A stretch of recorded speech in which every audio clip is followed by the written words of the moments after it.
Broadcast is live.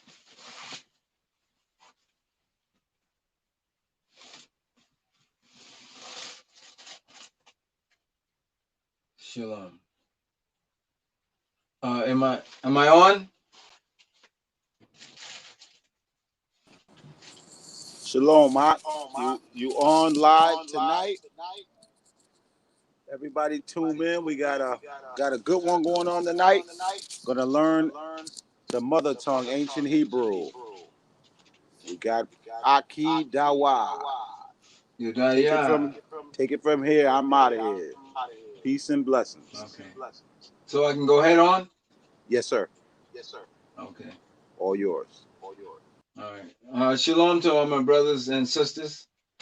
I hope everybody's doing well. We're going to learn some of our ancient tongue, which Hebrew is the first language. And after the flood, it became, after the flood, it was the only language to come through Eber or Ibaria. That's where it gets the nickname Ibar or Hebrew. He was the only family to keep the language. So I don't see anybody, but I'm used to looking at faces, but it almost seems like I'm talking to myself. But now there's 22 ancient Hebrew characters. Okay, 22. They all have their distinct sound. And I consider them to be family members, just like mom and dad and brother and sister. And extended family, grandfather, grandma, and the cousins and so forth. So let us just go through and let's write these pictographs down. Now Hebrew, just like in the Egypt, where you had pictographs. So Hebrew is actually a pictograph system where you have pictures. These symbols are represented as something in the real world. Pictures. So let's go and write our first one. This is Ah. Let me drop this down again. So number one is Ah. And if you can see that, it's pronounced Ah. And then we have number two, which is Ba. If you have your pencil and paper, it'd be a good time to start writing this down. So we have Ah, Ba. We have Ga as our third. Looks like a 7. That's Ga. I hope you can see this. So we have Ah, Ba, Ga. We have Da. Looks like a triangle. Number 4, which is our numeric value. Then we have Ah, Ba, Ga, Da. We have Ha, which is the flag. Okay. Number 5. Ah, Ba, Ga, Da, Ha. We have Wa, which is number 6, numeric value. Wa. Ah, Ba, Ga, Da, Ha, Wa. We have Za, which is number 7. Look like the Z you used to seeing. So Ah, Ba, Ga, Da, Ha, Wa, Za. We have Cha. Looks like a ladder. That's number 8. Numeric value number 8. Ah, Ba, Ga, Da, Ha, Wa, Za, Cha. We have Ta is number 9. Okay, that's Ta. Ah, Ba, Ga, Da, Ha, Wa, Za, Cha, Ta. We have Ya, which is the right arm. That's number 10. Abagada Hawazakhatayaka, which is now 20. So we go up another space. which is ka. This ka, or this symbol, has the guttural sound of ka. So it's ka, and then we have a softer, which is ka. So don't get the two mixed up. So we have Abba Gada Hawaza Ka Tayaka La. You've seen this in the modern world as La, which is 30. Abba Gada Hawaza Ka Tayaka La Ma,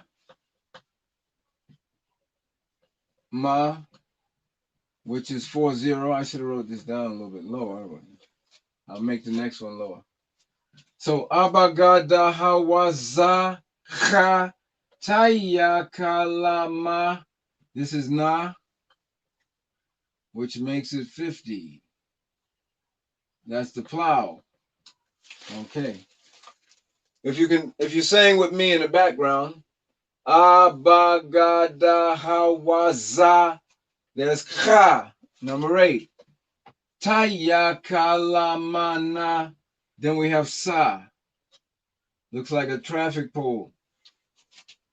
And that's 60. Sa. Abagada Hawaza Tayakalamanasa. Then we have I, cycle of life. That is 70. And that's I. I. Abagada Hawaza Tayakalamanasa I. Here we go, Pa. That's the mouth, Pa. 80. And that's Pa.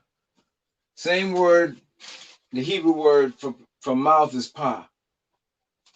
Okay. Abagada Hawaza Tayakalamanasa I.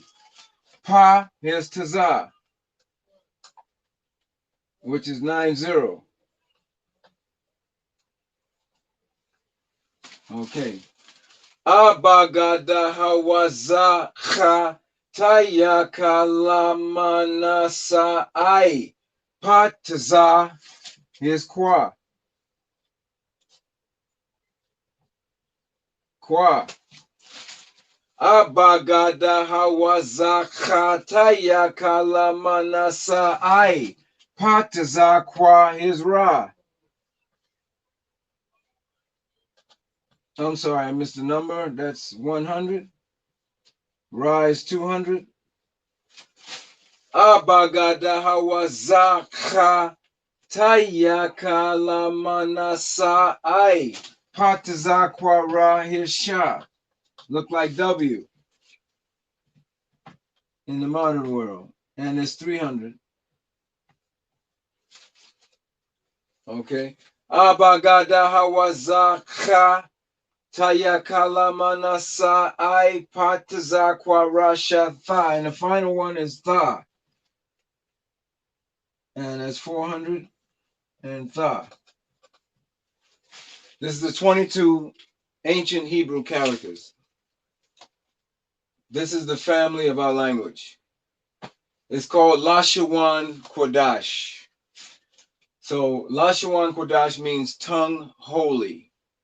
Each one of these characters is actually a picture of something in the real world, or more specifically in the ancient world, but in the modern world as well.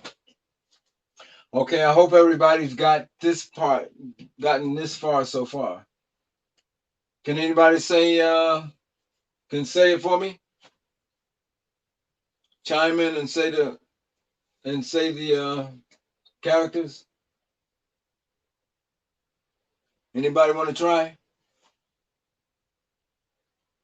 Come on. Nobody wants to try it. Okay, I'll do it for you. Abagada hawazakataya kalamanasa ipata zakwa rashatha. Okay, 22 letters in the ancient Hebrew. Okay, I'm gonna give you a few more moments to write this down if you are writing it down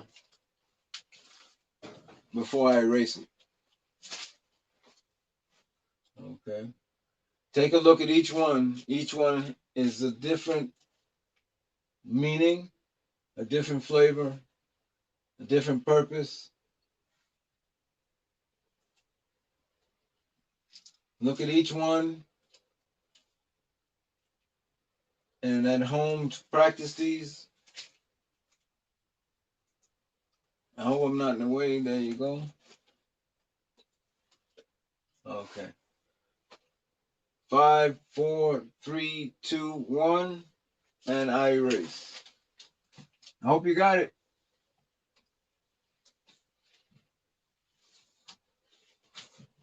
Okay. Each one of these letters represents something in the real world. So we're going to go into the esoteric meaning, the very deep, profound meaning of each one of these characters. Let's take the first one.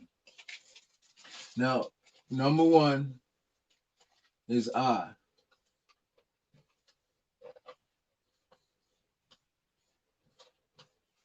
Okay. Number 1 has a significance here because it is first and foremost, primary. Number 1, the source. Okay. This is a pictograph of a cow, but more conceptually, any horned cattle, an ibex, a buffalo, a deer, a goat. Any clean horned cattle that chews the cud and has cloven foot can be considered part of this symbol. Now, watch as I turn it up and down vertically. Watch. Can you begin to see a cow forming? Look at the ears. See the ears coming? There's the horns, mouth parts, and eyes. This is ah. So what do we get from a cow? We get food, primarily food. Them steaks you like to eat, ground beef and hamburgers that you like to chow down on. They come from the cow. Okay. If we take the cow's skin, we can make clothing. Clothes. Leather hats, shoes, pants, leather shirts, jackets, boots, clothing. Now, I can take the same skin and make a tent with it, a shelter. Keep me out of the weather, keep me off of the ground. Tell him right now. Keep me off of the ground. What is it? He right here. Who? Excuse me. Mama. He right here, Mom. This is ridiculous. They want you to zoom in. Zoom in? I don't hear anybody saying anything. They're coming. They don't talk. They are commenting. Hey, can I have Okay, something zoom in on what? to No. drink? I'm in the middle of a class, girl. I want to crush you so bad. Okay, you want me to zoom in? Yes, the one that assistants asked me to zoom in on. Can I teach now? Listen, this is not a game, okay? Can you go away so I can concentrate on what I'm doing? Bye. You don't do that at school, do you? Okay, I teach now. That's my daughter there. I just want to yell. All right, so some people want me to zoom in, but that's about the best I can get.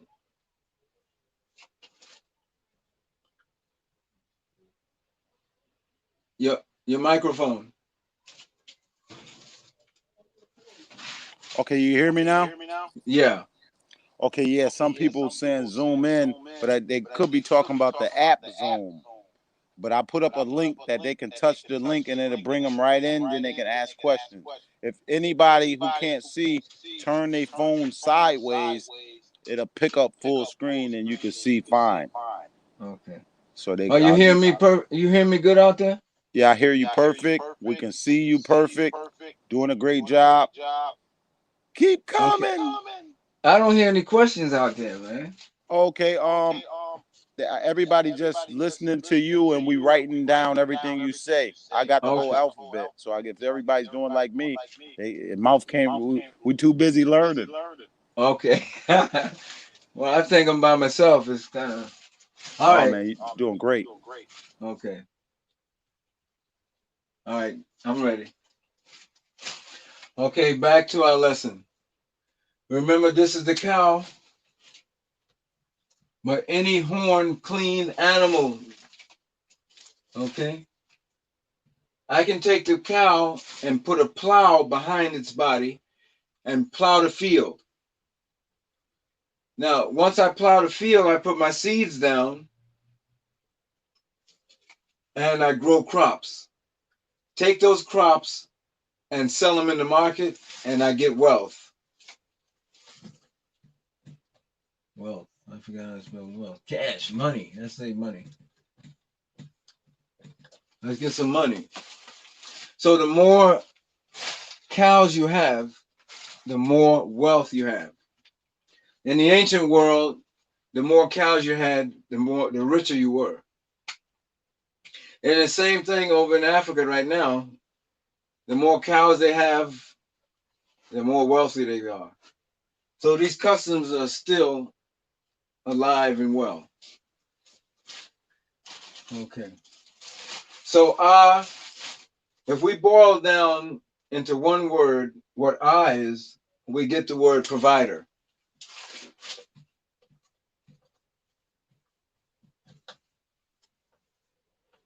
Okay. The cow is the provider. Everything we need to live on this planet Earth, the cow provides for it. We need food. We certainly need clothing, and we need a shelter.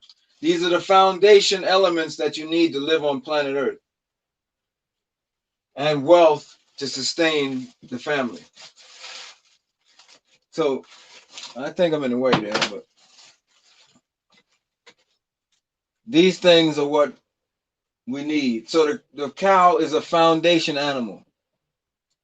That's why it's number one. First, who is the number one source? The Most High. Okay, he's the provider of the earth. And on the physical plane, the cow is the provider on the earth as well.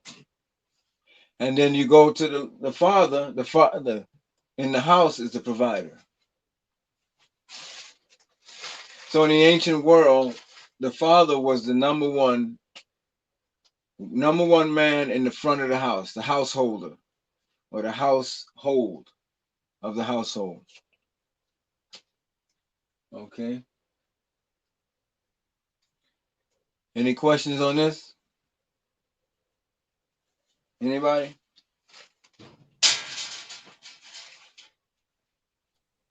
So means provider. So when you see words that have this symbol in it, think of provider. Okay? Think of food, clothing, things that you need to survive. Now the cow also, just as Yahushua did, the cow is a sacrificer. Did you have a question, Jasmine? Sister Jasmine, earlier. I just Can you hear me? I can hear you. Okay. No, I don't have a question, but that was me that wanted to see if you could zoom in with the alphabet. I didn't get all of them, but if this is recorded, I can go back. Brother, you recording it? Yes, it'll be live. It's live on Facebook. So right afterwards, it'll post right to YouTube and Facebook and Twitter. So you can go back about 20 minutes after it's over. It'll be live. Okay. And it's unedited, right? Raw. Yes. Okay, it's live. All right, That's let all me I'm go saying. ahead and Okay, so this is our first and foremost primary symbol or pictograph. Ah. Now the cow is a sacrificer, like I was saying, because it gives its life that you can live. Okay? So it gives up itself. And if you've seen cows go into slaughter, it's not much of a struggle. They simply just go head on and be slaughtered without much of a fanfare. Okay? So I'll give you a few more moments to record, to write down this information. Then we'll move on. So also the cow is a giver. Okay. It gives its life for yours, so that you can live. Okay. And that's Ah.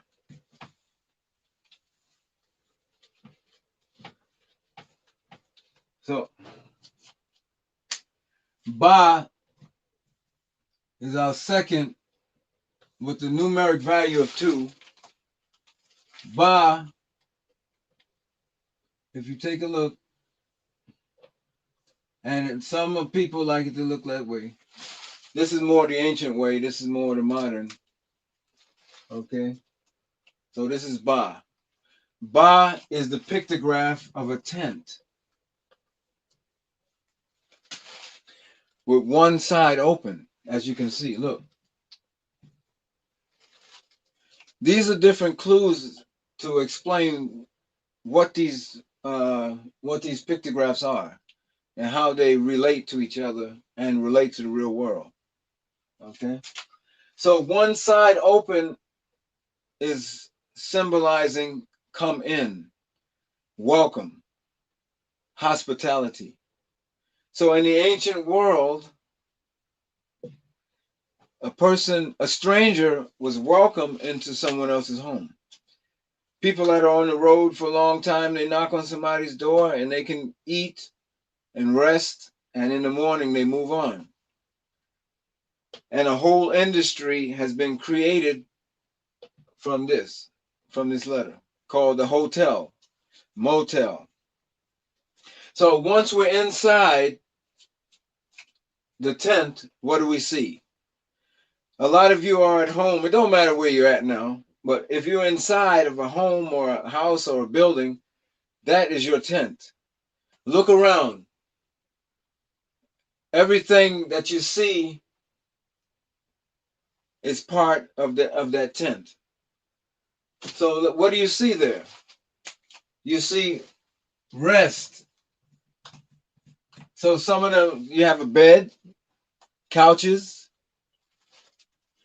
footstools, ottomans. You have all of these furnishings to help. Then you have food. You have food in there. Refrigerators, freezers, down to the paint on the walls. All of these things come together for your comfort. Imagine you had a house with no floor, with steel floor. That wouldn't be very comfortable. So the things that are inside are for your comfort. Beds, paint, lights, food, mattresses, sheets, rugs. All of these things are for your comfort. So we boil down Ba to comforts.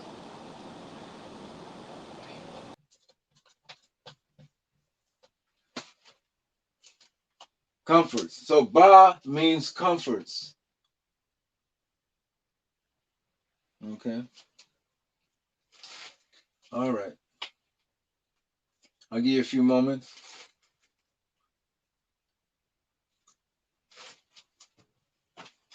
So Ba is comforts. Ba is the tent.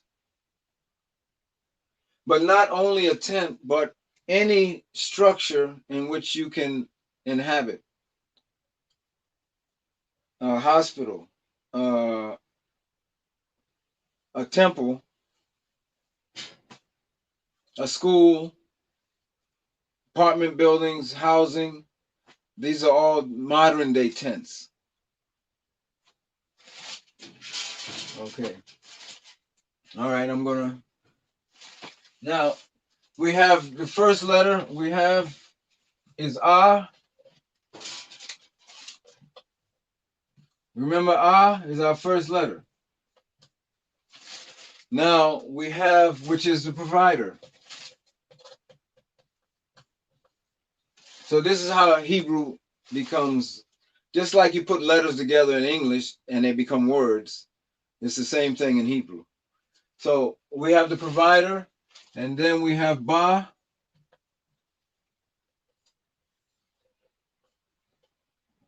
which is comforts.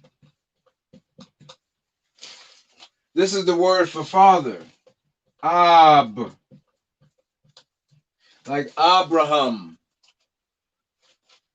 So the father is the provider of the comforts. You see how Hebrew works? This is how you can, once you get an understanding of each letter, you're going to be able to break down any Hebrew word into its components and understand what every Hebrew word is simply by breaking down its components. So a father is a provider of the comforts. So in the ancient world, he's the man to go to. If you want to get married, you have to see your father. If you want to build a house, you have to go see the father. If you want food and furnishings and that kind of a thing, you had to go to your father for it because he's the one he's in charge of that thing, those things. So this is the word for father, provider of the comforts. Ab. Okay. Okay, our third with the numeric value of 3 is called Ga. Ga looks like a 7. Look at that. This is where 7 comes from, this symbol right here. 7 is a completion number. So we have 7 days and then we start again. Okay? We have 7 days and then you have a Sabbath. You stop and then you return and start again. The Lord finished his work in 7,000 and then he stopped and he started again.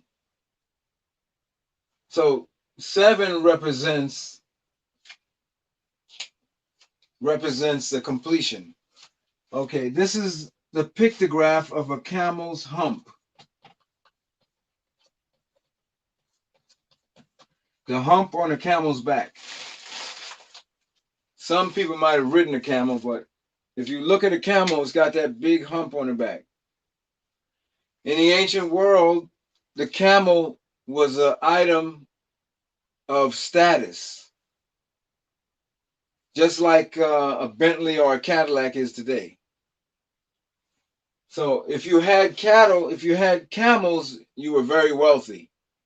And if you look in Saudi Arabia today, they really dress up their camels like they used to, with gold tassels and all kind of ornaments, just like they did in the ancient world.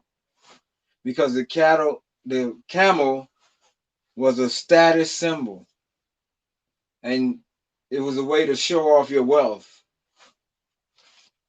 Now watch as I turn 7 on its side, or Ga on its side, sorry. Can you see what happens? Ga becomes a ramp. It looks like a ramp.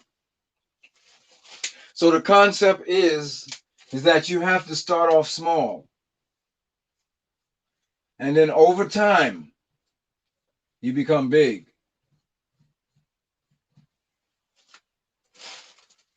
So everything starts off small and becomes great, big. So if we go and we look at electronic microscopes, we're going to see that these walls, these elements that make up this board are very, very tiny. And trillions and trillions and trillions of them come together to make this board. So the Most High deals with things that are small, molecules and atoms. And then he puts them all together as building blocks, and you see everything around you. So everything around you is built on tiny little things. So over time, you become big. For instance, a poor man. A poor man, over time, he becomes a rich man. Let's say somebody goes to college and they start off as a freshman, and then over time, they become a senior and graduate. Okay? Let's take, for instance, a baby. A baby is born. It becomes an infant, a toddler, an adolescent, a young adult, and then after so much time, we come to our end and die. But we start all over again. Okay? So we always start over again. That's where reincarnation comes. Always start over again. Everything is racing to be complete. A baby is born, and 10 years later, it's not going to be a baby anymore. I call this the law of advancement. So God means to advance.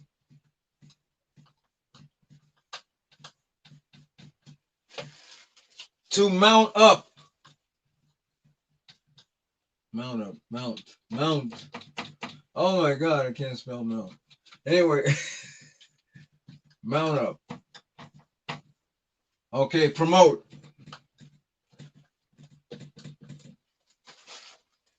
To mount up, advance, to promote, to increase over time.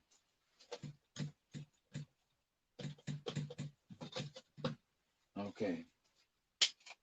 So I put a seed in the ground. That ain't going to be a seed a month later. It's going to sprout. It's going to have its fruit, bear fruit. And then in the winter season, it's going to die. It's going to stop and die off. God is also the word for arrogant.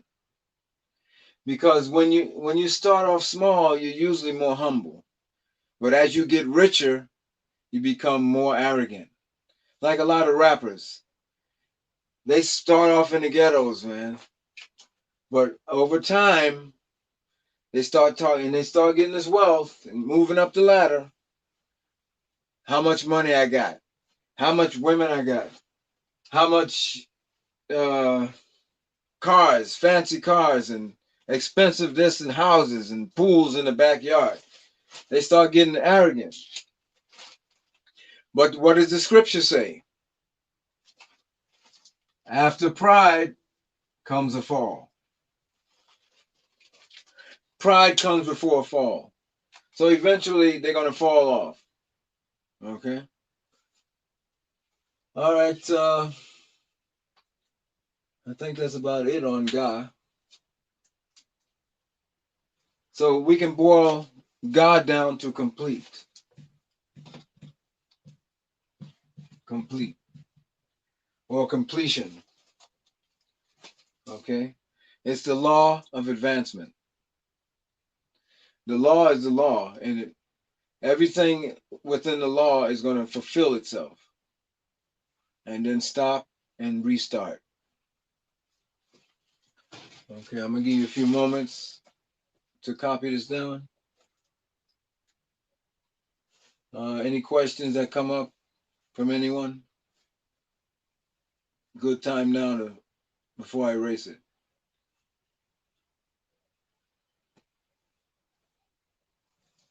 Okay.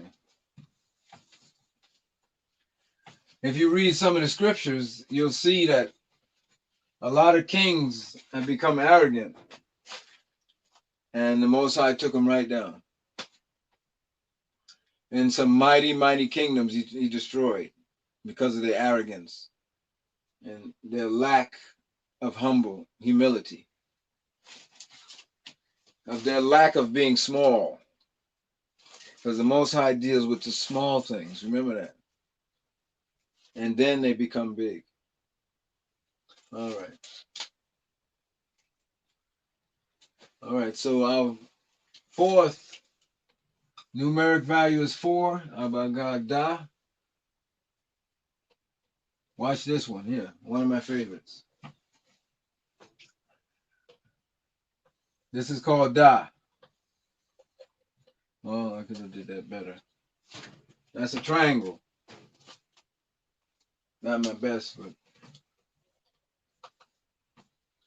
so Da is a triangle. I know we've all seen this. You've seen it in bridges and structures, and you've seen it in mathematics. You've seen it in geometry. And geometrical or whatever. This symbol here. Okay. This is actually a tent door or a tent doorway.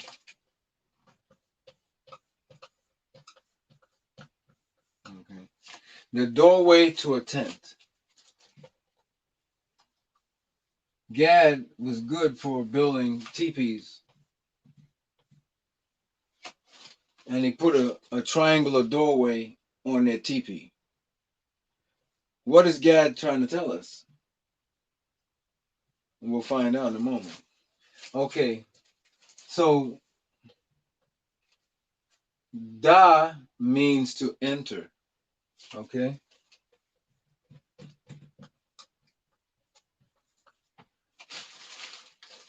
So if we look at this symbol, we'll see that it has 3 angles.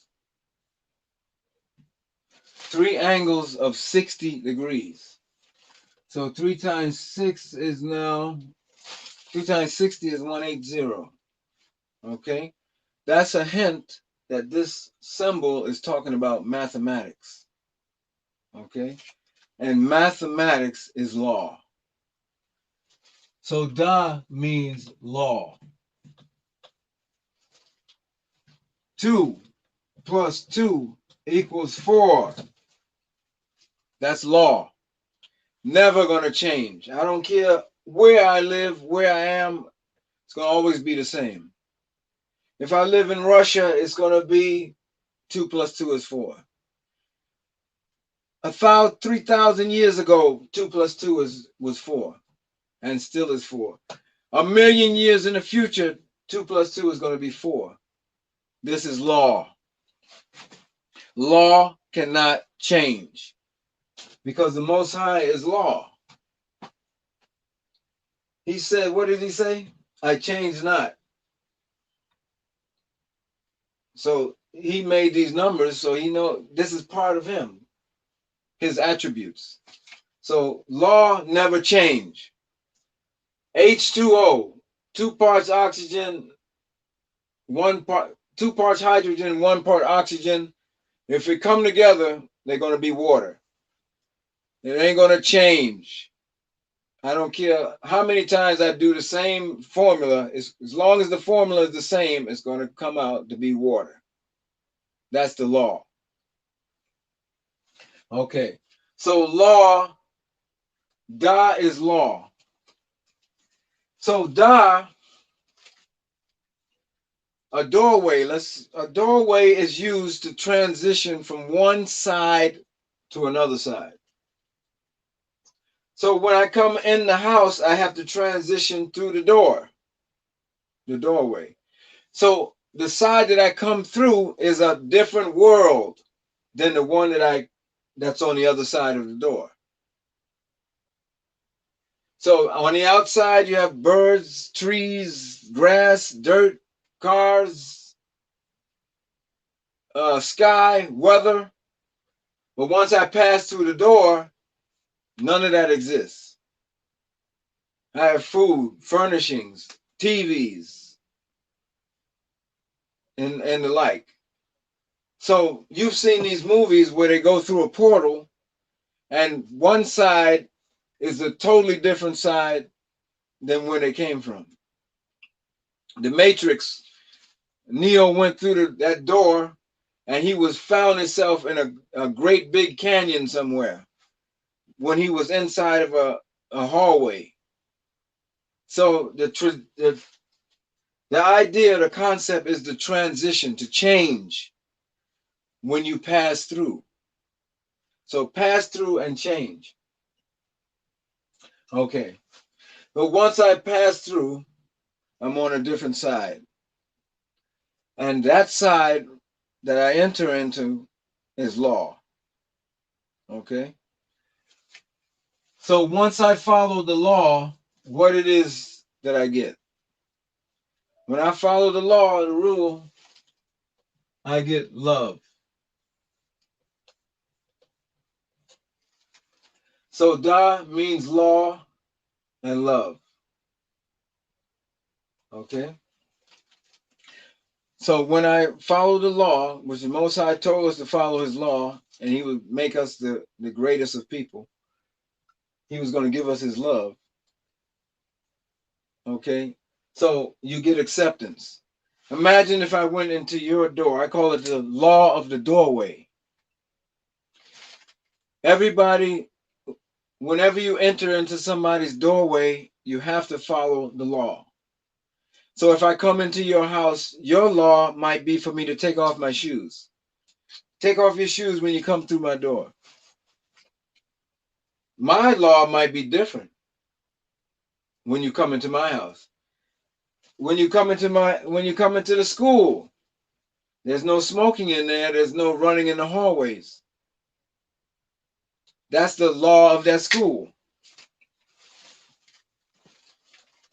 When you go into the hospital, you have put your cell phone away, no cell phone use. Wash your hands, use sanitizers. That's the law of the hospital. That's the law of their doorway. So every place that you go through a doorway, you must follow the law to get love.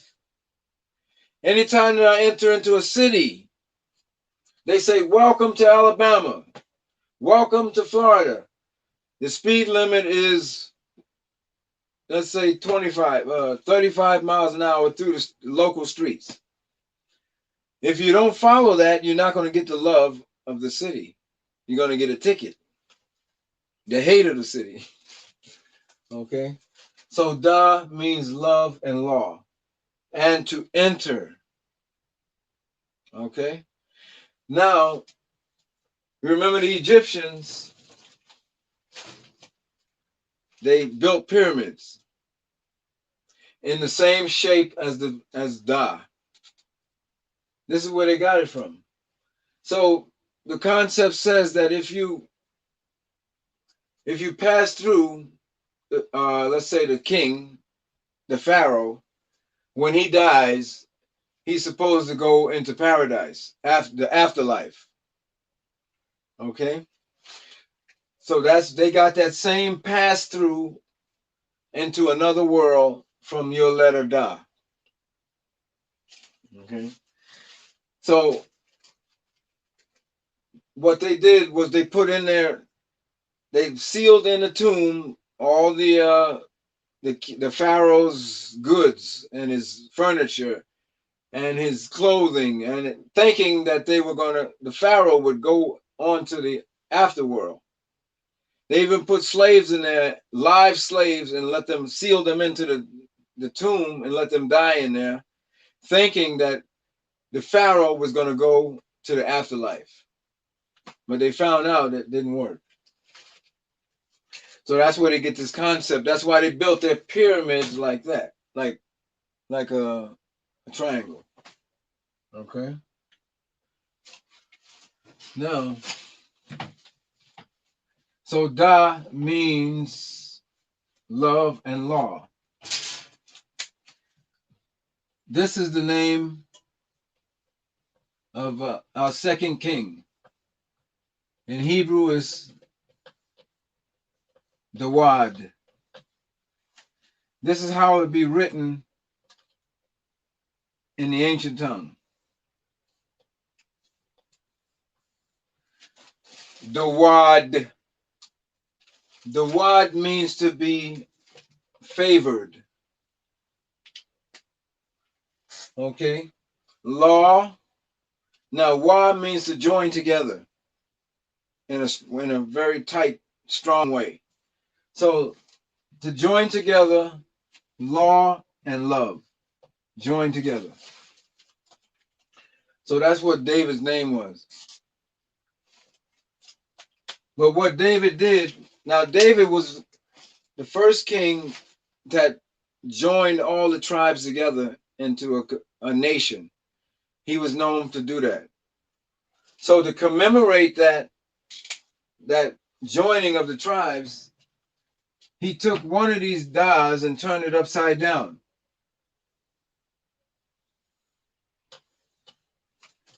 That's where we get what's called the Magan Dawad. So he turned it upside down, one pointing up to the Most High, one pointing down to Yasha Allah. Both of them intermingled together in a unity.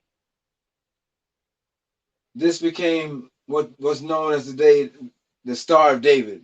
But this is not a star. This is a symbol or a monument to the joining of the tribes. Judah, Benjamin, Levi, with the rest of the tribes in the north, joined together in a family.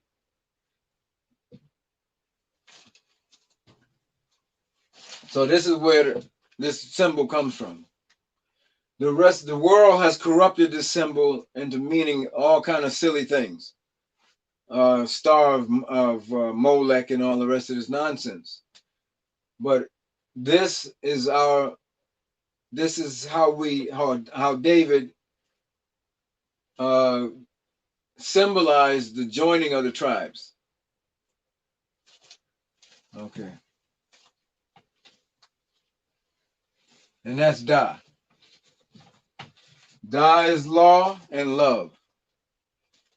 Okay. Any questions on that? No? Okay. Number 5, numeric value 5, Abagada Ha.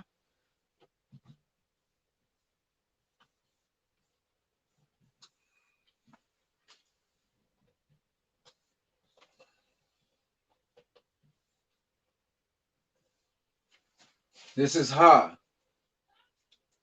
Ha means to look, to see, to pay attention.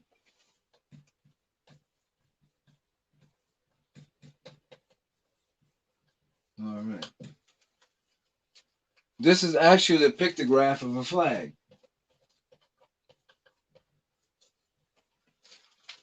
Now, in the ancient world, flags, they stuck in the ground a lot like how they do today, where you see flags marking out pipes and marking out new construction.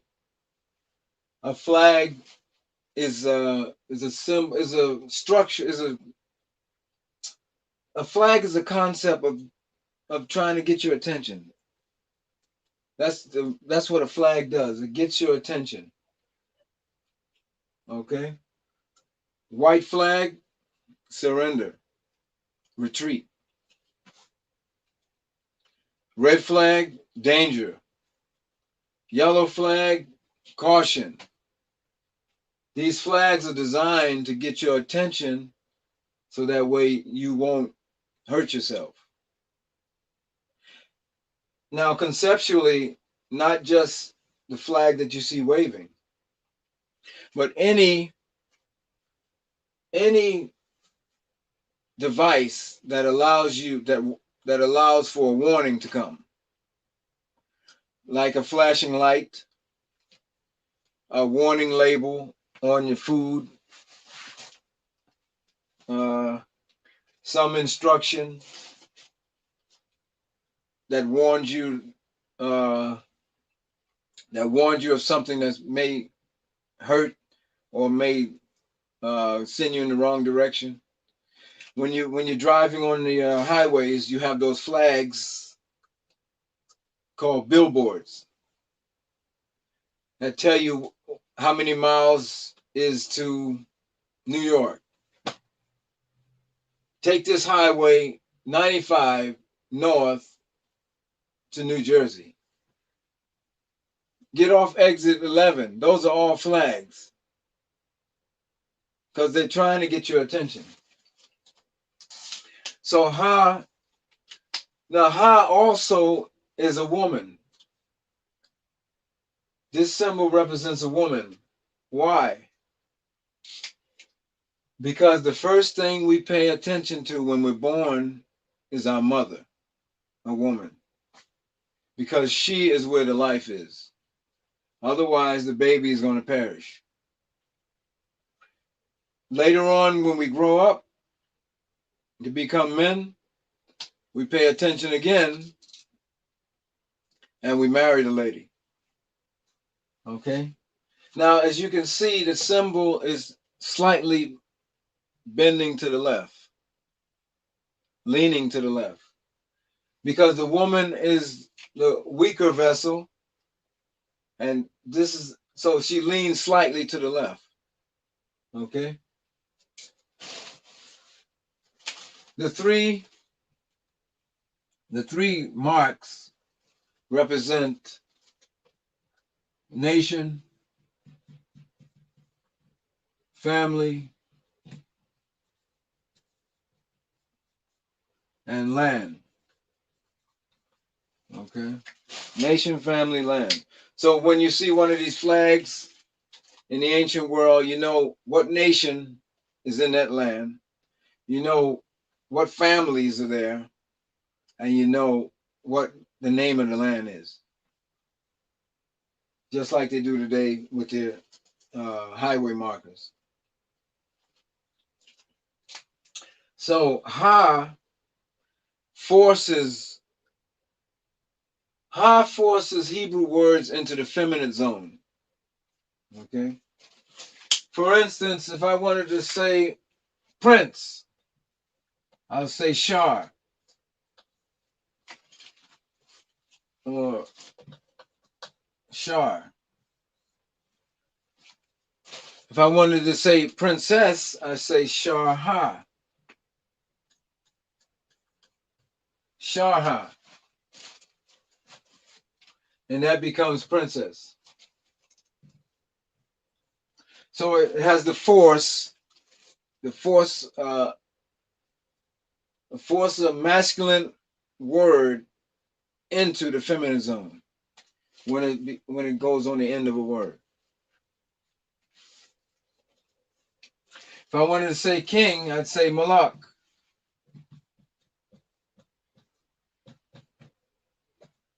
Or Malak. Malak. Oh, hold on. That's a C. Malak. If I wanted to say princess, all I have to do is put ha on the end of it. I mean queen, sorry. So Malak ha. So Malak ha. So Malak ha is how you say queen. Oh, you coming in? And yeah, I came to get a drink. All right. So this is our fifth ancient Hebrew pictograph, Ha. Ha means to pay attention. Now, when you see our Father's name, Yahweh,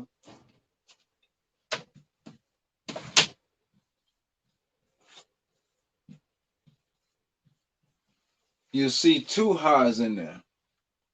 What is our Father telling us? to pay attention to him. But because there's two in there, it becomes more urgent, more forceful. Pay attention to things that are important. And we'll break his name down in another time. Okay. Any questions out there? Everybody paying attention? Got your flags up? Brother, you out there? Okay, number 6.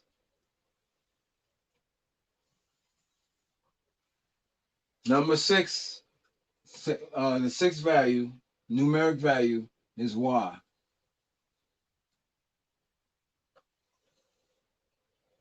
Okay, Wa. Wa means to be united. I'm sorry. Wa. That's good. United, joined. But not just joined, but joined very strongly together.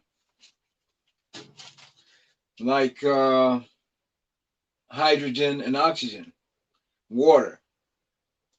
Two gases come together. Now, I'll stop for a second to say this. There are two distinct, different symbols that make this one symbol. This symbol is not the same as this one, totally different. When joined together, they become a wholly different symbol. Like hydrogen and oxygen, I like to use that.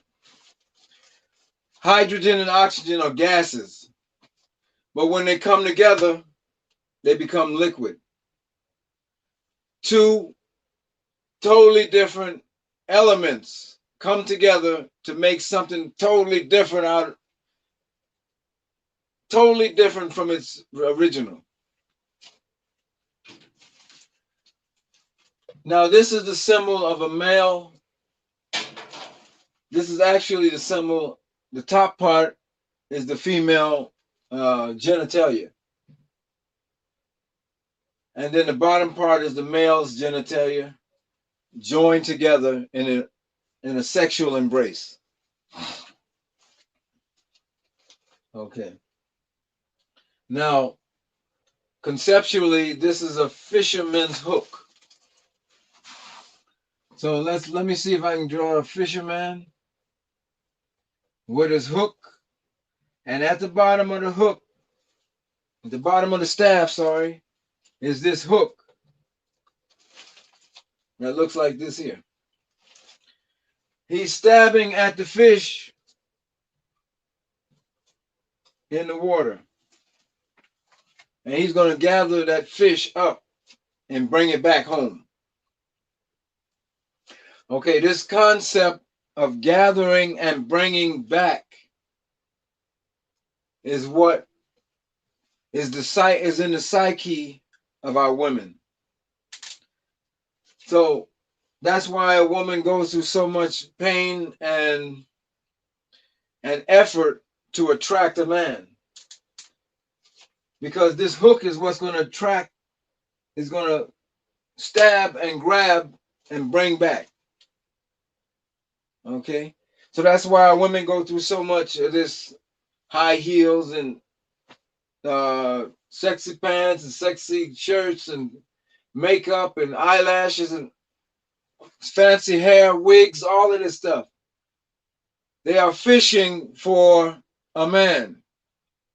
They say they don't need a man, but in the ancient world, none of them said that, because they knew the power of a man.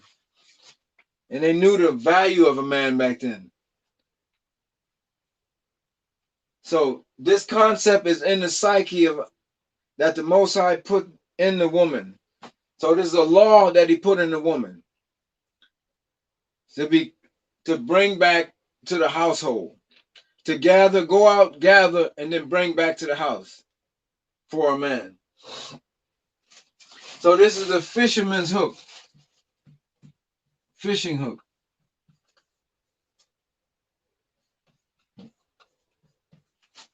Okay.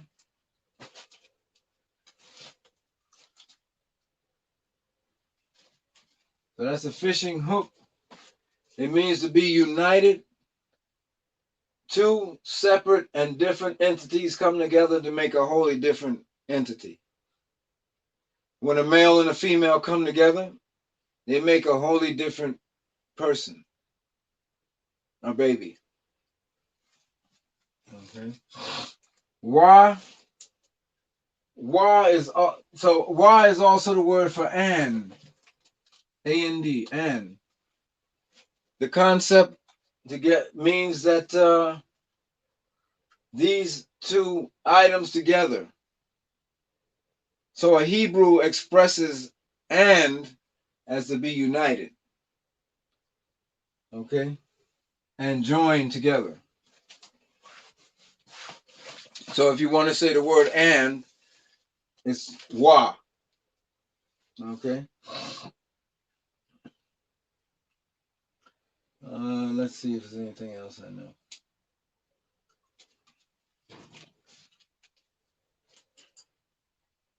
Okay. So everybody got this?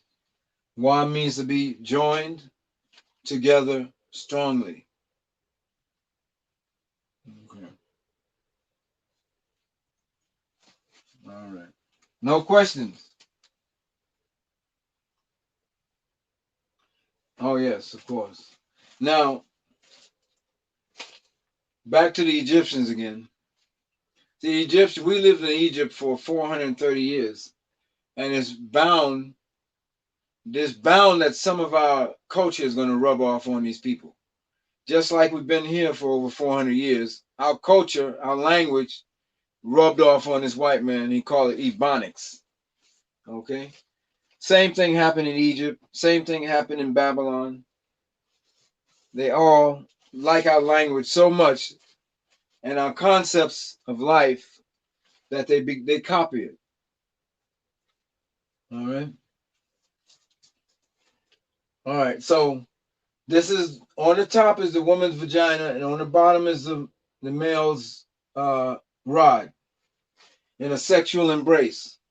Now look at this. What the Egyptians loved it so much that they made one of their own.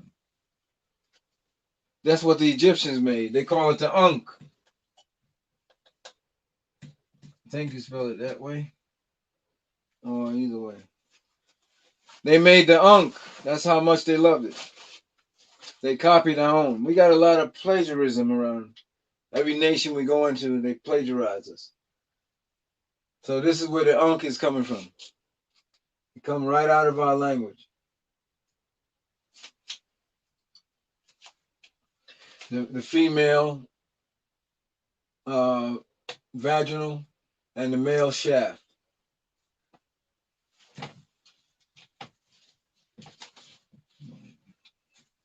Any questions out there?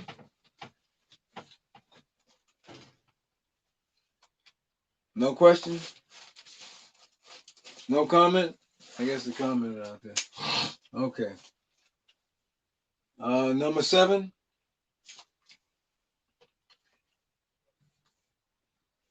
Number 7, numeric value, Abagada Hawaza.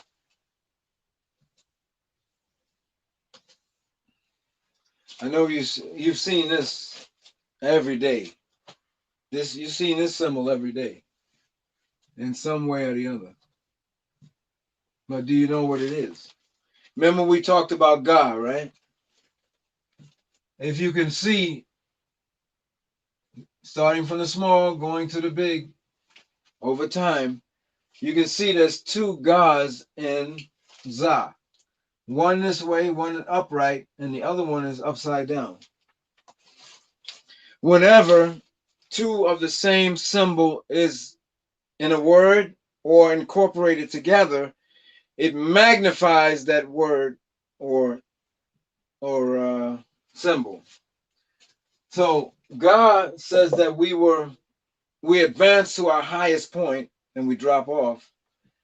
Za is the same, but magnified. So Za means to be noticeable, noticeable, famous, fame, conspicuous, without a shadow of doubt. You can't hide. You can only be seen. Just like a zebra, you know what I mean? You can't hide. So Za is the highest of the highest. Okay? Now, here's a Hebrew word, Zakwan.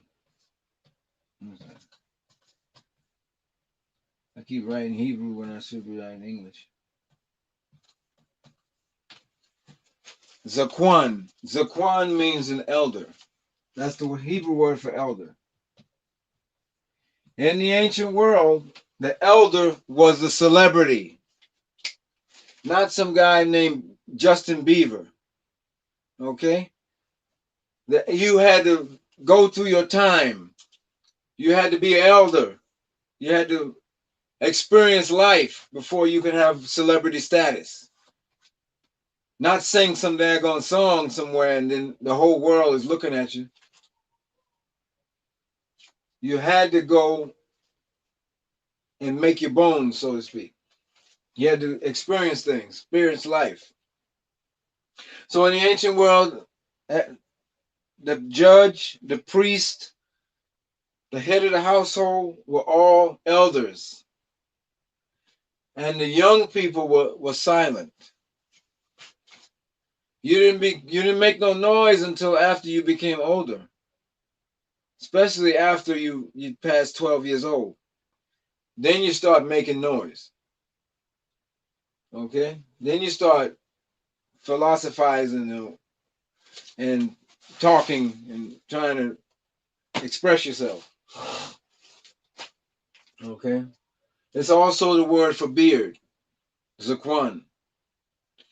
So the elder was the man that had the celebrity status.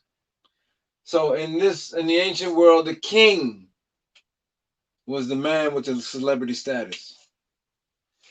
So now let's see what we have here. Watch this here. Let me get rid of this. Watch what I draw now. A platform and a stairway that goes up that platform. This is where the king is sitting on the throne.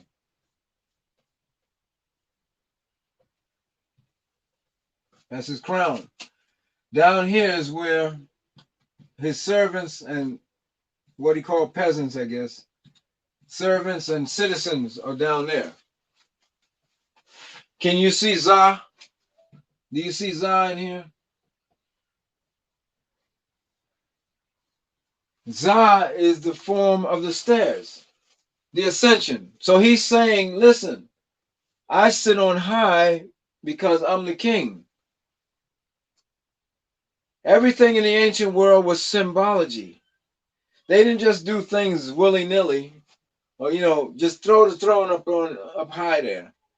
They did that to symbolize his status, that he's the king.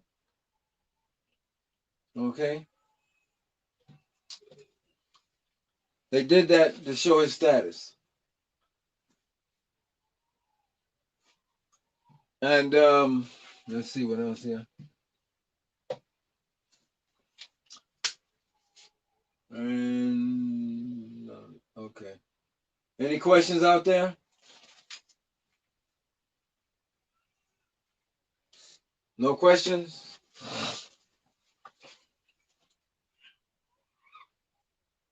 All right.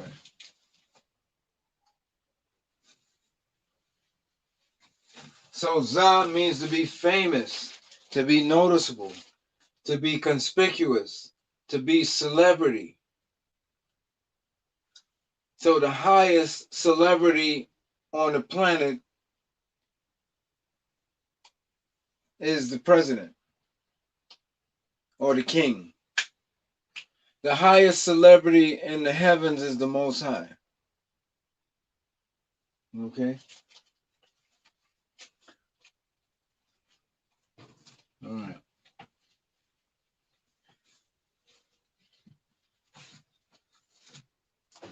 Okay. Ah, ba, ga, da, ha, wa, za, cha. Number 8. Numeric value is 8. It looks like a ladder.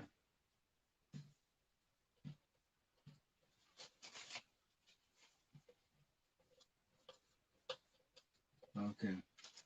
And it's more guttural.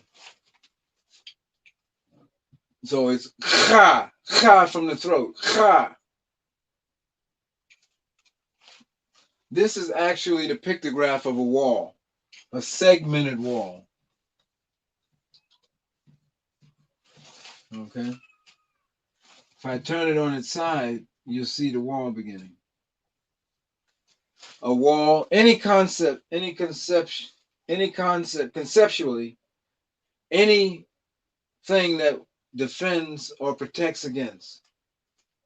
A fence, even your skin is a wall that protects against disease, bacteria. So the wall is protection. Defense. The wall can defend. The wall is high. Majesty. The wall can surround. The wall can enclose, which is surround. So all the attributes of a wall, when you see this character, you think about that. Okay? So now, each one of these segments by itself has no strength. One ant has very little strength, but thousands of ants together are a formidable force. Okay? One brick cannot make a building, but thousands of bricks can become a strong, powerful wall. One person has little force, but a nation is a formidable force. Okay? So the concept is saying that these small units, when they multiplied and they become stronger. Like atoms, cells. If we were one cell, you couldn't see us, but we're actually trillions of cell structures that make this body, make the eyes, the brain, the lungs, trillions and trillions of cells acting together as one force, separate but acting together as a unified force. Okay? So when they don't act together, you get cancers.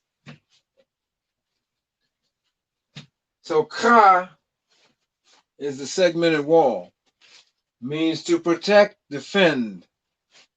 The wall is high and the wall can surround. In the ancient world, cities had walls that surrounded them. I went to Texas, and those that live in Texas know what I'm talking about. They have these compounds or housing neighborhoods that are all gated around. They have lots and lots of those. And that reminded me of this letter because they're trying to keep out the defenders. Okay? That's what a wall is for, to keep out. To keep out the defender. So any questions on Ka?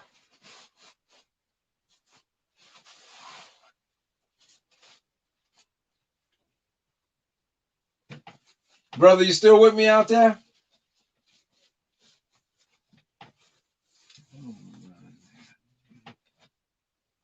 Is anybody out there? Okay. Okay, that was number 8. All right. Oh, okay. No, no. Oh, all right. Okay. So we dealt with a, ba, ga, da, ha, wa, za, cha. Number 9. Okay. Number 9 is the numeric value. Okay. Aba, ga, da, ha, wa, za, cha, ta. Okay, that's the one. I know you've seen this symbol now. This is one of my favorites right here. How many live in towns that have railroad tracks? You see this symbol right in the roadway. And then you have your railroad tracks out there. This symbol is a two-part symbol. You have Tha, which is our last letter, and you have I, which is, I think, 14th, 15th letter. The Most High took two symbols and put them together and made it this one. Okay. So Tha means to stop and no more. I is the cycle of time, the cycle of life. Okay? So if, oh, I'm sorry, Ta. Now, Ta is judgment. Let's get that out the way first.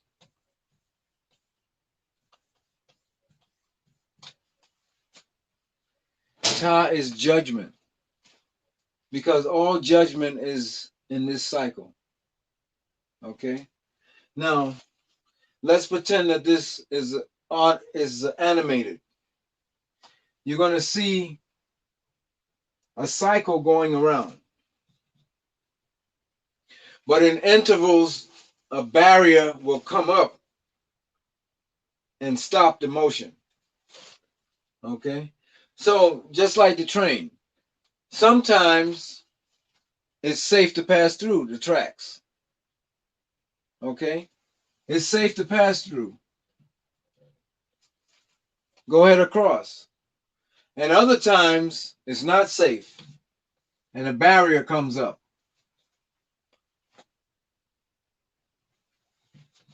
And it happens over and over again. In timed intervals. In time intervals. Like a heart valve. In fact, this looks a little bit like a heart valve. So the heart valve will open up and let the blood through when the heart squeezes. Then it'll close and blood can't go back the other side. Second later, open again, close, open again, close. In this sequential order of time. So these hash marks mean to stop. It becomes a barrier. Okay? But in time intervals. Just like that train going through. So sometimes it's safe. And sometimes it's unsafe.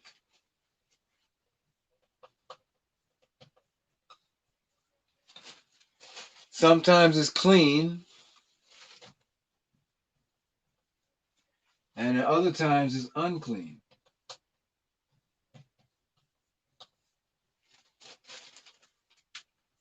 Okay? Sometimes safe to go through, sometimes danger. Can't pass through. Let's take, for instance, a tomato, piece of fruit, right? I put the piece of fruit on the table. Over time,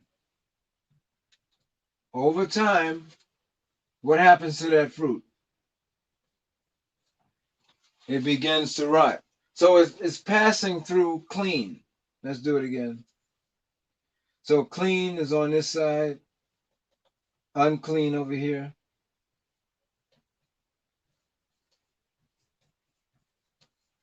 So this represents time. So it's safe to eat that fruit in some time. But as time passes, this fruit becomes unsafe, unclean. It begins to over-ripen. Flies get on it, and it becomes, the cellular structure breaks down.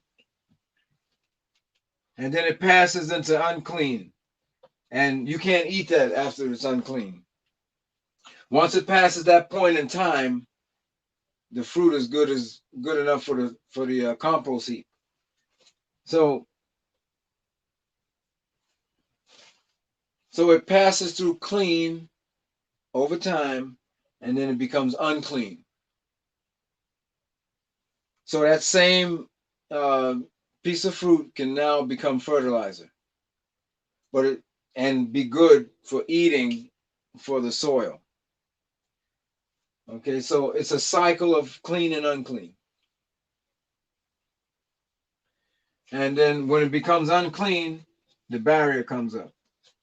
No, can't eat it. Stop. And then when it becomes clean again, you get another piece of fruit, it opens up again.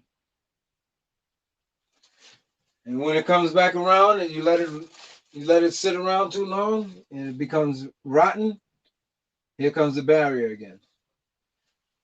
So this is a cycle of time and then barrier. Time, then barrier. Stop. And time intervals. Okay? So when I say judgment, I'm saying sometimes you let things in and sometimes you don't. Let's say the drug dealer comes up and says, listen, smoke this marijuana here. Smoke this. You put up your barrier. You say, no, stop. Drink this tea that'll help heal you. You open up. That goes the same thing with your mind. You bring in things into your mind that are clean and try to throw things out that are unclean. That's what the law is designed to do, is to help you create a barrier to stop, from hurting yourself, eating the wrong things, worshiping idols, celebrating things that don't exist, and things like that. So you have this barrier that in your brain that stops you from letting things in.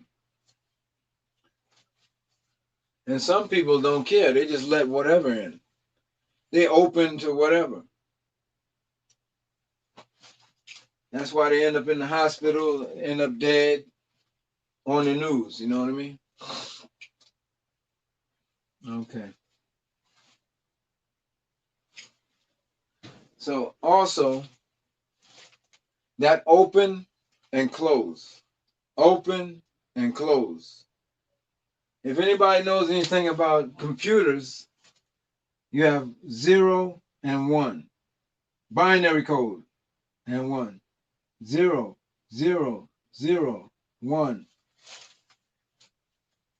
I'm just making zeros and ones, but in the binary code, these are codes to make different characters.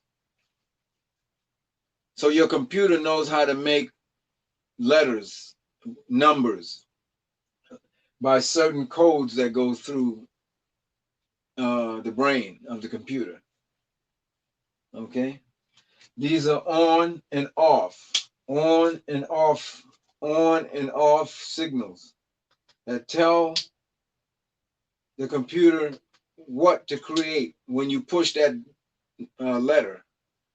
When you push A, it knows how to make it because it's reading the zeros and the ones, the on and off signals.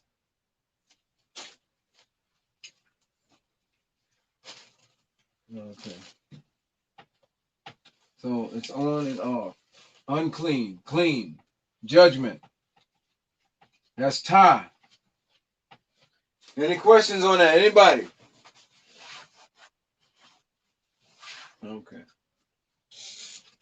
So So that's I have a question.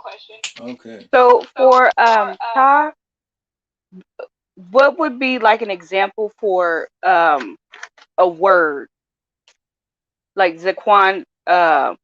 Whenever we did za and how it what word like yeah what kind of oh Side. I, I'm sorry. It can sit on the unclean side and it can sit on the clean side. Okay. So let's say the word tahar. Tahar is the word for clean. oh, Tahar, using the same letter, ta, means clean. Okay. Now, tama, I'm sorry. Tama is unclean. The unclean flow. Okay. Pay attention to the clean king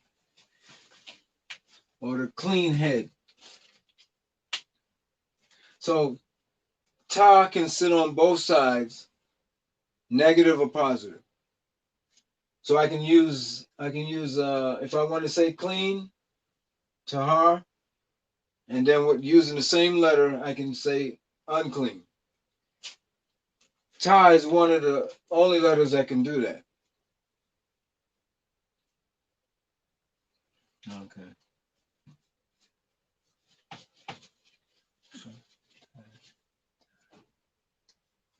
I believe it's 10. Numeric value 10, which is Yah.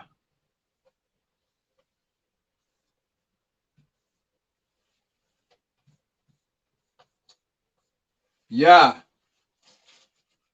This is actually the right arm with the hand open. Okay. The right hand with the hand open can hold any tool. Okay. That's why it's open like that, because it can hold any tool.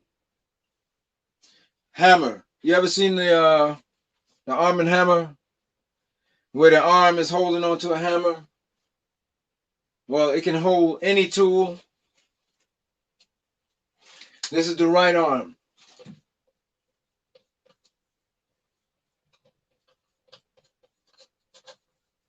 The arm is strong.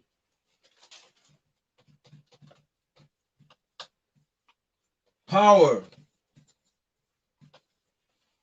Powerful. Strength. Strong. Look around you. Look at everything around you. The arm did that. Washing machines and lights and paint on the wall and furniture, freezers and generators and beds, televisions. The hand and the arm made all of those things.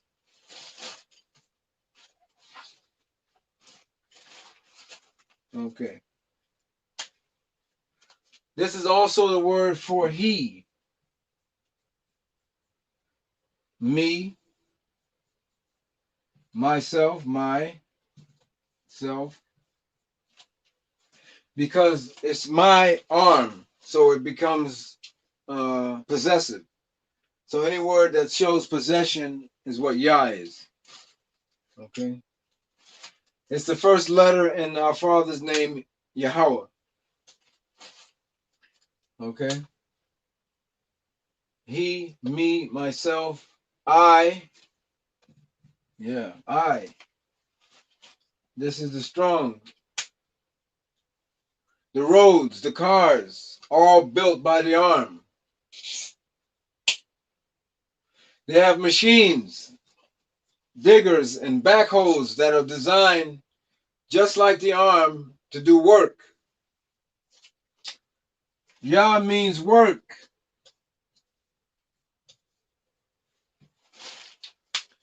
Okay. Here's the word for hand. Yad. Okay, I'm going to put it over here. Yad. Yad. That means if you want to say hand, this is how you say it.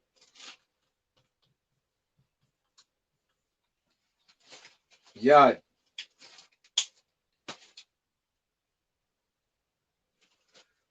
The law of the right arm. You see how we break it down? The law of the right arm. The law of the right arm says that the arm can only do a certain, has limits. So if I bend my arm like that, it'll stop because the law of the arm won't let it go any further. That's its ability, in other words. Some people can, or ambidextrous, or what do you call it? Contortionists. They can break the law and go in other different directions. There's always a balance, remember. But the majority of us are limited to the law, to that law. The hand can only do certain manipulations. It has a lot of ability, but it's limited to only certain things. Okay. So the law of the right arm. What side is Yahweh Shai sitting on? The right side. Because the right side is always the strongest side. The right side is always the strongest side. Okay. Do we have this? So Yah is the right arm. Work. Power. Strong. Strength. Ability. Prowess. Some people's arms are more stronger. So we have different ability. Okay. All right, that's 10. Numeric value now goes up to 20. Okay. So we have Ya Ka. Abagada Hawaza Ka Taya Ka. All right. Half circle. And then a V in the center. That's Ka. All right, let's put it over here. That's Ka. Now you have Ka, which is stronger, the wall, which is more powerful. So that's why it sounded with more strength. Ka. This is Ka, which is the palm of the hand. You see the wrinkles in the palm of your hand? That's what this is. Look at your hand. Those wrinkles in the palm of your hand. This is the palm. This is the pictograph of the palm of the hand.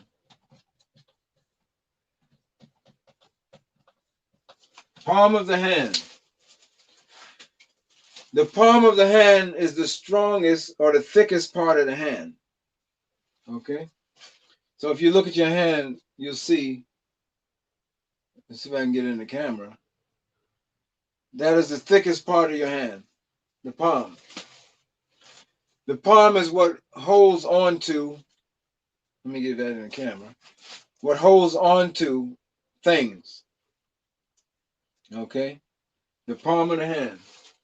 The palm of the hand is what strikes. Okay? The palm of the hand is what receives and gives away. So the open palm represents to give away.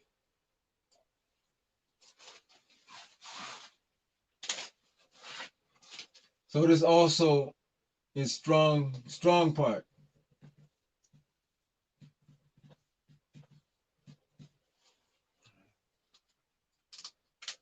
Okay.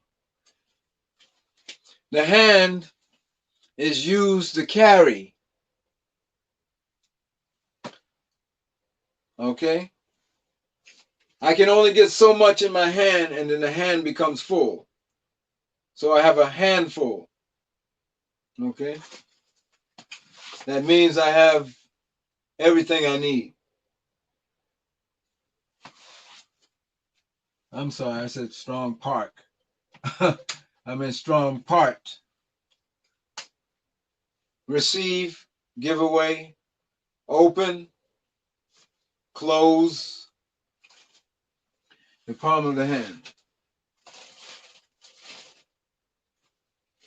Now, here's a word that everybody knows.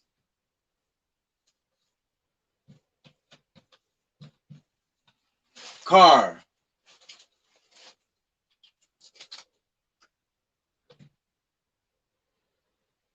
So a car is a carrying vessel, right? The king's hand. The king's hand. Ra means to be the head. The head has the most senses on it. The eyes, the nose, the mouth, tongue. The brain is inside the head. Not in the foot, but in the head. So the brain is the central part of the body. So symbolically, it represents the king, which is the head. All right. So the king's hand. What about the king's hand? The king's hand has a lot of wealth in it. Okay. The king's hand can either put you to death or name you after a city. Okay. Name a city after you. Okay.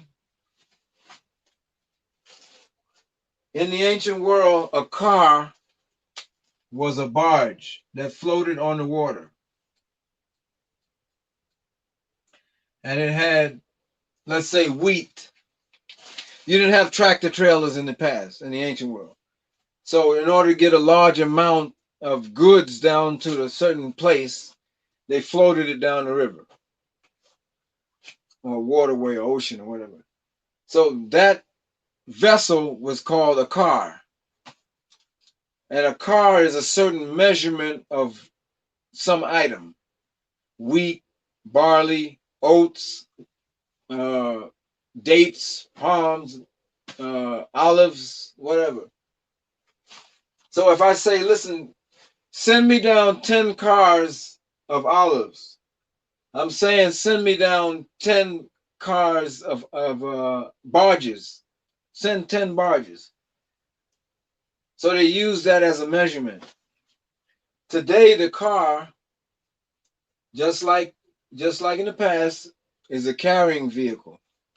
So they took that name and they put it on the automobile industry.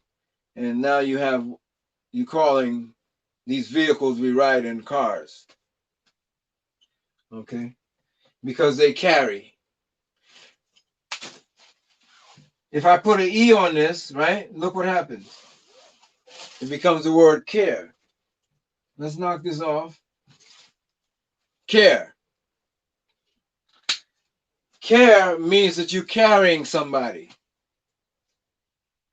I'm caring for somebody. I'm going to carry their weight. In other words, I'm going to take care of them. I'm going to, not using the same word. I'm going to not take care. I'm going to help them. Let's put it that way. All right. This is where the word care comes from. Comes from the word car, a carrying vessel. Okay. So there are approximately 35,000 Hebrew words, suffix, prefix, root words that are incorporated in the English language. And a lot of times we speak in Hebrew and we don't even know it when we speak this English language. So there's dozens and dozens of words that you've been speaking and don't even know that you've been speaking Hebrew. Or Lashawan Kodash.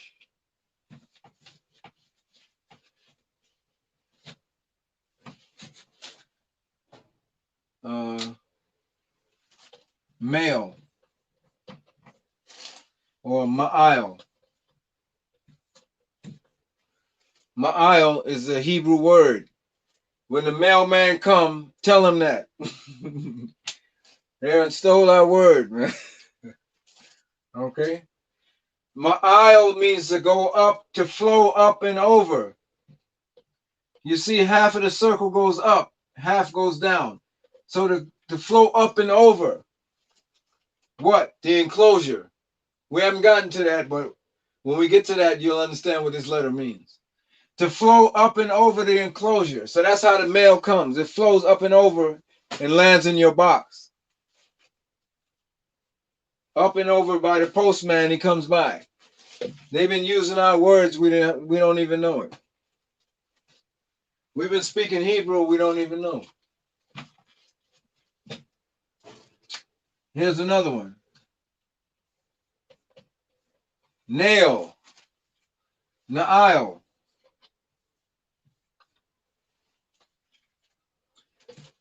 Na'il means is that strap. If you wear sandals, you know that strap that holds your foot fastened to the sole of the shoe.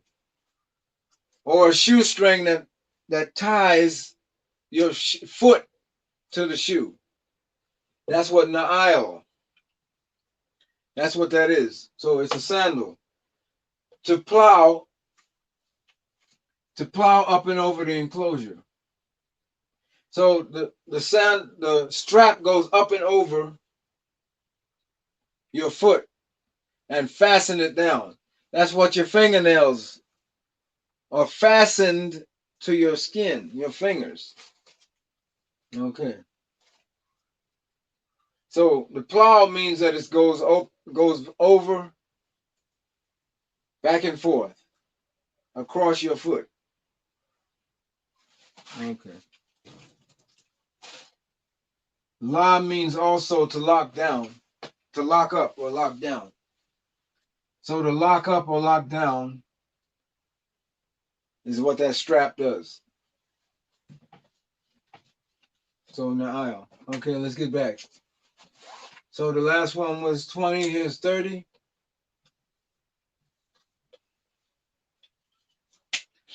Abagada hawazacha tayakala manasa. Ay. Okay, I forget which one. Hold it. Anybody can tell me what the next one is? Since you got it written down.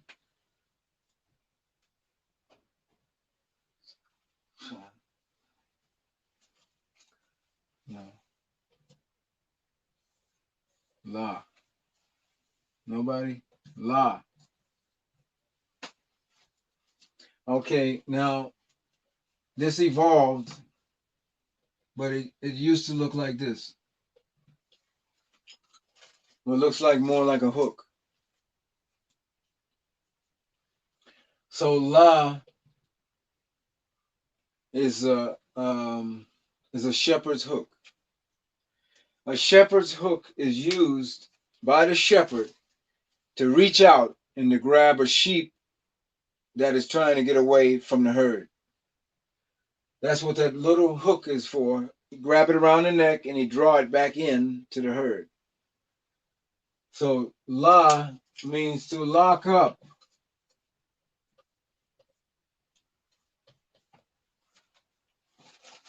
To enclose. Enclosure. Enclosure. All right, sorry. Sure. So la means to enclose, to lock up, to capture, and hold fast. Okay. La is also the word for no. No. So if I wanted to say no, I'd say la. La. You want something to eat? La. I'm okay. All right. Now, there was no word in ancient Hebrew for no, because Hebrew is action word. To express the negative connotation, no, which is negative, we use the word la. So, because there's resistance, and the resistance is what causes, the resistance is what causes the word to be in the negative. Because the sheep is now pulling or resisting to come in the herd. Okay, so that action of resistance is what la is. Okay, so la means to enclose. If I make another la, watch what happens. Now I have two la's. What I got now? I got an enclosure. Look in the room that you're in. Look in the corners. They're forming an enclosure around you. Okay? So you are in a room. Okay? So the corners come together to form a room. The earth is an enclosure. Okay? We live in an enclosure. So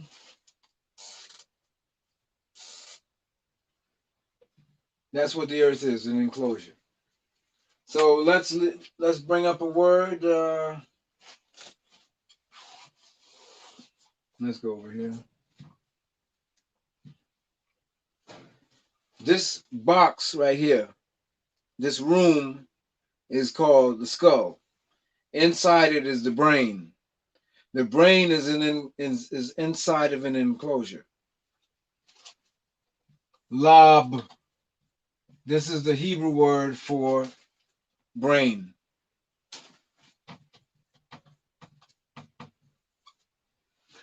You'll know it if you work in the medical industry, the laboratory. This became the English word laboratory, because inside the laboratory is where lab is where we use our brains. So to enclose the comforts. So enclosure of the comforts. What are the comforts? What's inside the tent? What's inside your brain? Memories, experiences. There little boxes are inside your head that hold memory, that hold experiences, that hold everything that you've done is recorded inside this box that's in your skull. And there's little smaller boxes that hold different memories. That's involuntary, where your heart, you don't even know your heart is beating. You're not controlling it. There's a small box in your head that controls your heart and your breathing. Okay? Now, I'm not talking about a literal box inside your head. I'm talking about metaphorically, there's a box in your head. Okay. So lob. So lob means to enclose the comforts. All right. To lock up, to enclose.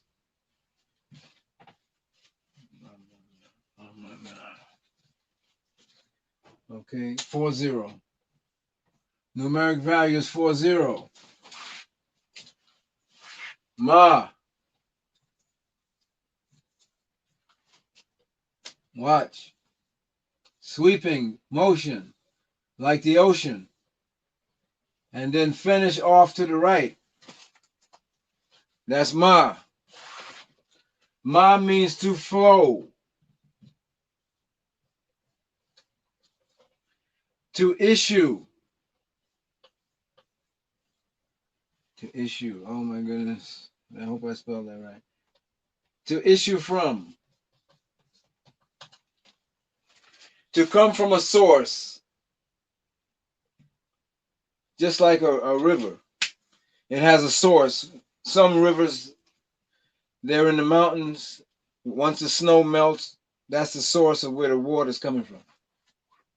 Some of them, the ocean is the source.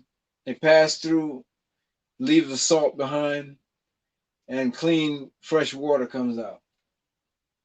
So ma means to flow from, to issue from. Now, man is more than 60 or 70% water. So ma also means man. Because he has water. We're made out of water. So in reading some of the ancient writings, you may come across ma, and it's talking about a man. Okay. Ma is also the word for they, their, them.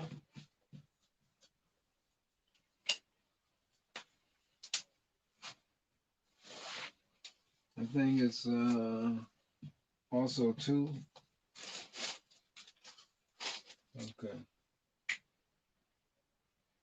So ma means to flow to the right. To flow to the right. Oh boy, I'm missing that one. Flow to the right. Squeeze that in there. When you flow to the right, your actions are righteous. Okay? Those that flow to the left, their actions are unrighteous. They're thieves. They're liars. But when you flow to the right, your actions are righteous. You tell the truth. You're lawful. Okay? Now, Ma became the nickname for mother.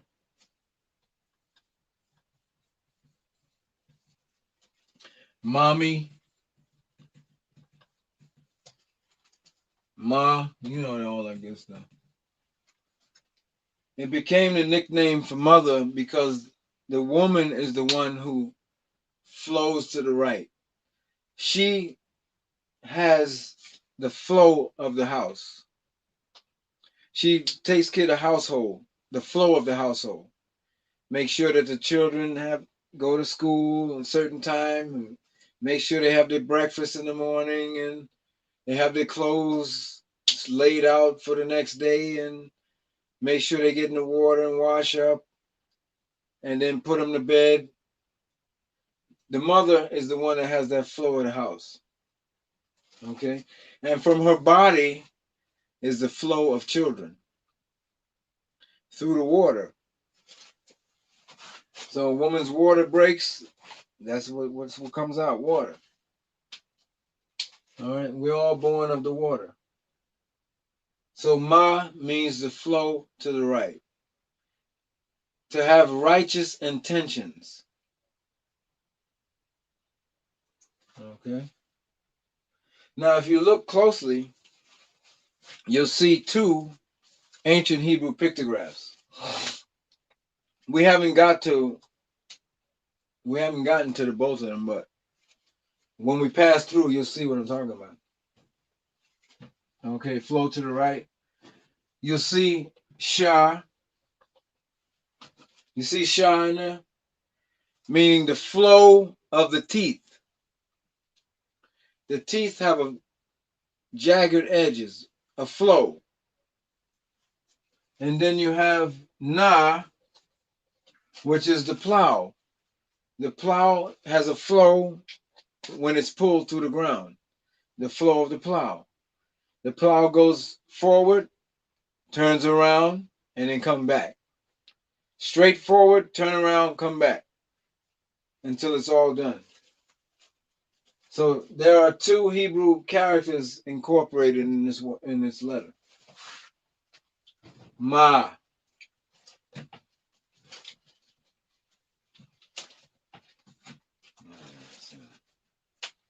Okay, here's one. The last one was 40, I believe it was. Was it 40? I don't know. 50. Nah. 40, 50. This is the plow. Nah. Okay, let's say nah. You ever say the word nah? Are you going to the store? Nah, I don't feel like it. Well, if you wanted to say no, this is another negative I was talking about with la, where you have a negative force. Na is a negative force as well. So when a plow is pushed, the plow is designed to break hard ground. Okay? To soften up the ground to a point where a seed can pass through the soil and you can grow crops. So that's why they use this device called the plow. It goes straight forward. When it gets to the end, it turns around and it comes straight forward again. Back and forth until it finishes that whole lane, making furrows. So straightforward means to be true and righteous. Okay? All right. So in the course of going through the ground, the plow is going to bounce up and down because there's rocks, there's roots, there's grass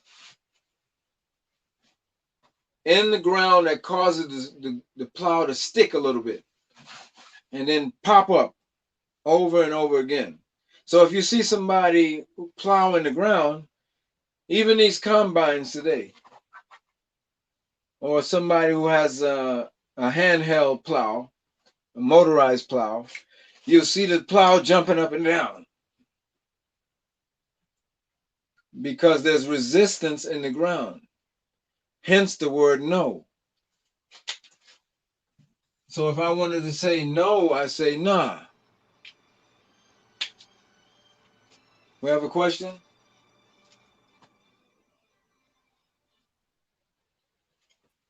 Yes? Okay. All right. So the plow is designed to break ground. It means to drop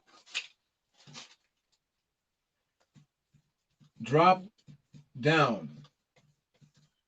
This is the attributes. To fall down. To fall down. Tough.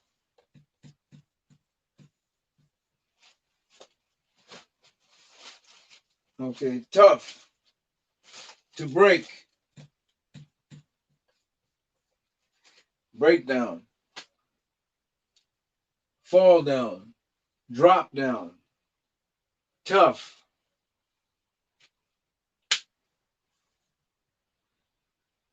Okay. So they have the Hebrew word Nepal. Nepal.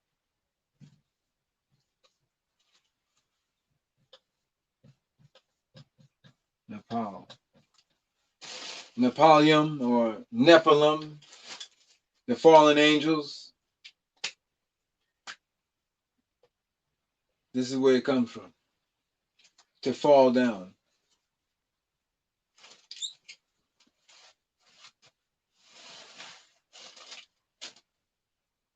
To fall down from the enclosure, from the open enclosure. To drop down from the open enclosure. So they didn't have the word fall down. The action would be to drop down from something that's open, or your legs open or something when you fall. Okay. Remember, Hebrew is action word. Action. So an action is translated into symbology. All right. No, I think that's it on that one.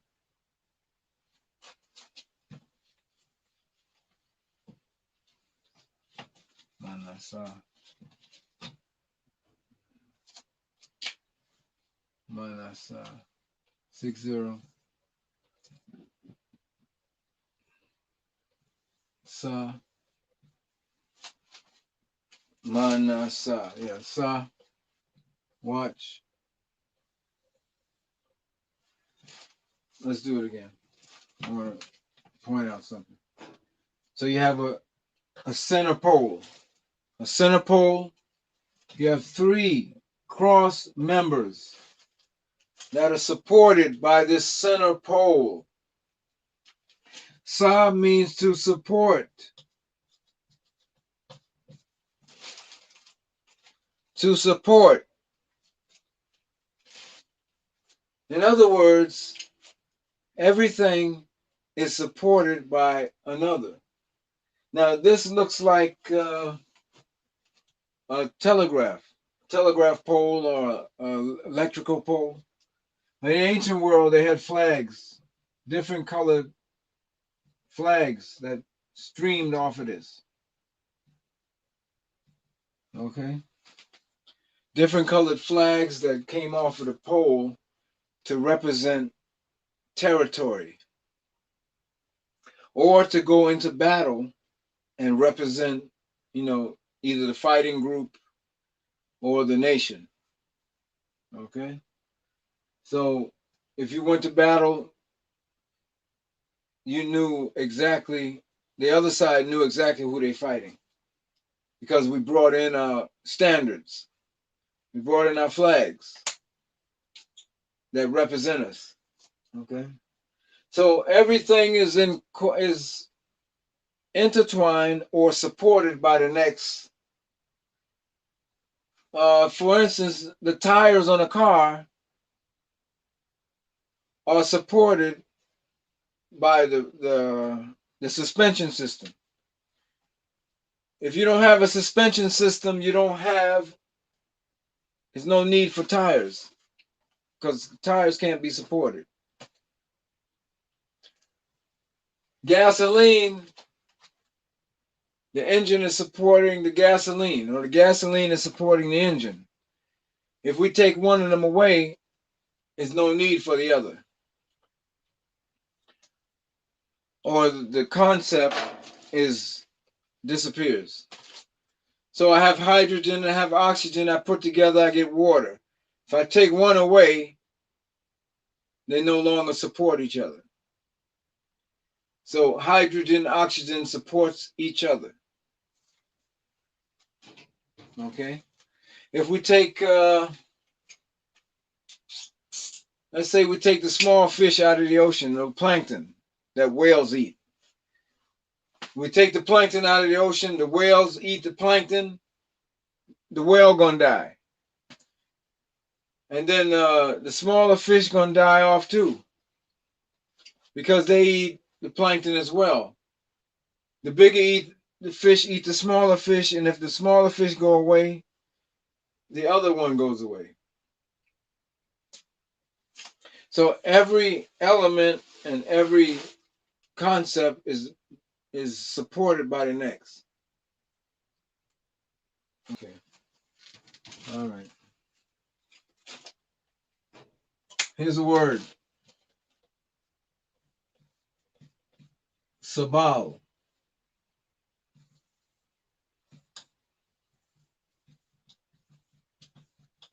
A sabal is like a janitor. He's the one that was in the temple, cleaning up, putting the showbread in, making sure the dust is off, cleaning up, making sure everything is prepared for the ceremonies. Okay? To support the comfort of the enclosure. So that was his job, is to support the comforts of the enclosure. In that case, it's the temple. All right? That's what janitors do. They support the comforts of the enclosure. Making sure everything is in the right place, making sure everything is clean and in order. Without the sabal, you're going to have a mess on your hand. Without the janitor, so the janitor is just as important as the king. Okay? Sabal.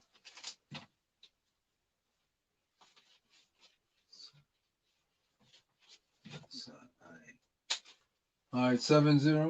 No, 6070. I think it's I.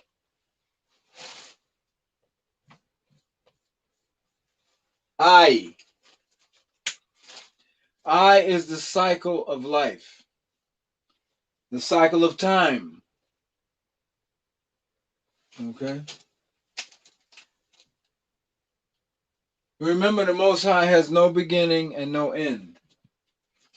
So the time we have a beginning and then we have an end. Okay? So over time, and then you come back and you stop.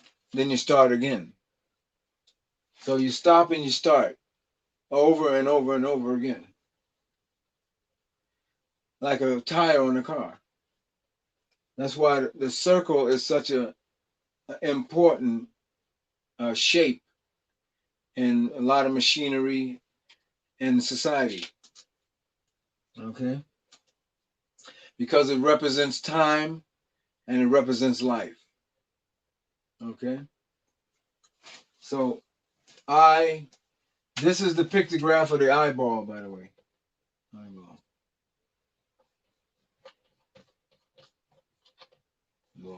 Eyeball, yeah. That's the pictograph of the eyeball. Okay. So it represents life. Let's put that up there. Life and death, actually. Life, death, over and over again. Okay. You're a baby, adolescent, toddler. I'm sorry, baby, toddler, infant. I said baby. Infant, adolescent. You're growing up, young adult, full adult, and then you die. You stop. And then you start again. Reincarnation. Everything is in a cycle. Everything. Can't escape the law of the cycle. Okay? The sun goes up, it's in a cycle, it comes down, and then the moon comes up, it goes down, and then the sun comes up. The blood in your body goes through your body from the heart, and it returns. I call it the law of return.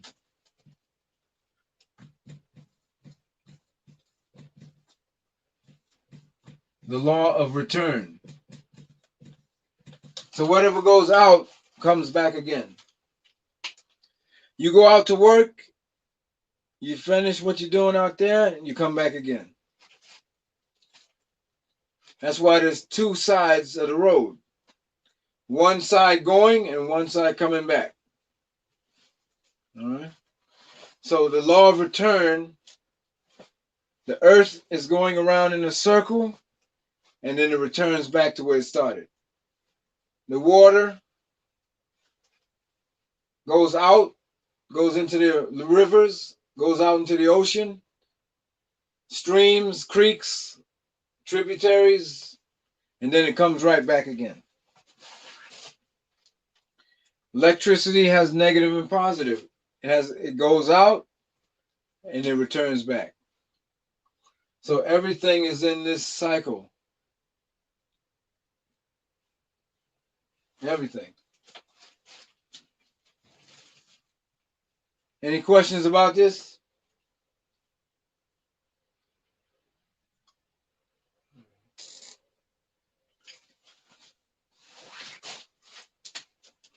I wa lum. I will I'm sorry. I gotta go that way. I will means to be forever. The cycle, join, and the flow. So this is the word for forever. I will forever, continually.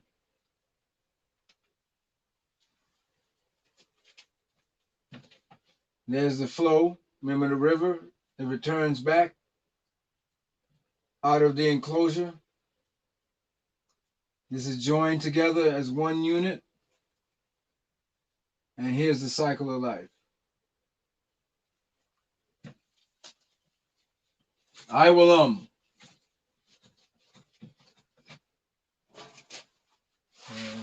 number 70, 80. I think that's right. Pa. 80 is pa.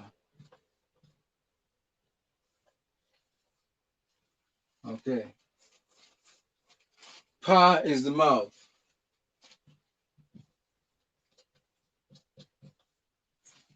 So the mouth can open and can close. So things can come out and things can go in. Okay. So pa means to open. Can you see the, I guess you can see the teeth in the mouth, the tongue, the top of the jaw. That's a symbol for mouth. Now, conceptually, it's any opening. This is the mouth of the jar. Okay. Mouth. Uh-oh, I lost my camera. Oh, goodness. Don't let me do that. All right. Is that better or worse? As the dentist would say. Okay. Let's get another mouth over there. There's the mouth of the box. Mouth. Conceptually, it's any opening. Okay? So pa means to open. Pa is the word for mouth.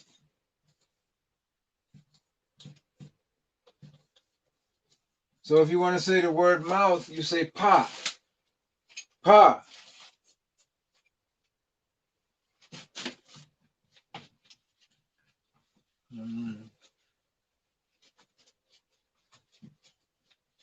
Pa.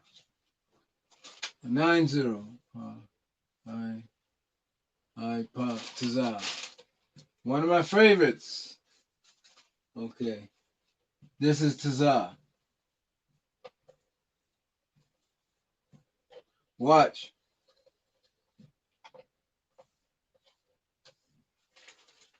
Can you see the letter Za in there? Meaning to come to one's fullness, to reach the height. Okay, what is this? Watch as I change the direction of it.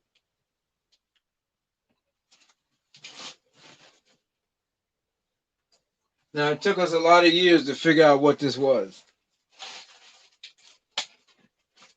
This is actually a roadmap to righteousness. We have the left side, we have the right side. To get to righteousness, we have to go straight, make right turn. In other words, follow the law, and then go straight on the right side. So keep right. You see these signs on the freeway, stay on the right side, or right turn, or whatever. Tazah means to stay on the right side. In other words, to stay in the law. So in order to get to righteousness, you have to stay on the right side. So on the left side is Satan. Satan is on that side, left. Most High is on the right side. Yahweh Shai, angels, righteous angels, Michael, Gabriel, Raphael, good things, blessings, wisdom, knowledge, understanding on the right side. Death, destruction, drugs, shooting, murder, adultery is on the left side. So if you go to the left side, you're going to get lost. Just like a map. How do I get to the Museum of Natural History? Well, you're going to go straight down Fifth Avenue. Then when you get to 110th Street, you make your right turn. Make a right turn and go straight down Madison Avenue, and then 30 blocks later, you'll be in front of the museum. You see, this is a map to righteousness. But in order to get to righteousness, you have a narrow passage. Only one man can go through at a time. So it's a narrow restriction. So in other words, discipline. I hope I spell this right, I tell you. This. Oh, don't fault me if I spell this wrong. Okay. If I spell it wrong, spell it right for yourself. All right. Discipline. Narrow. Restriction. Okay. Restriction. So for instance, if I want to graduate college, right? I have to stay in the books, discipline in the libraries, in the classroom, studying. And then when I've gone through all that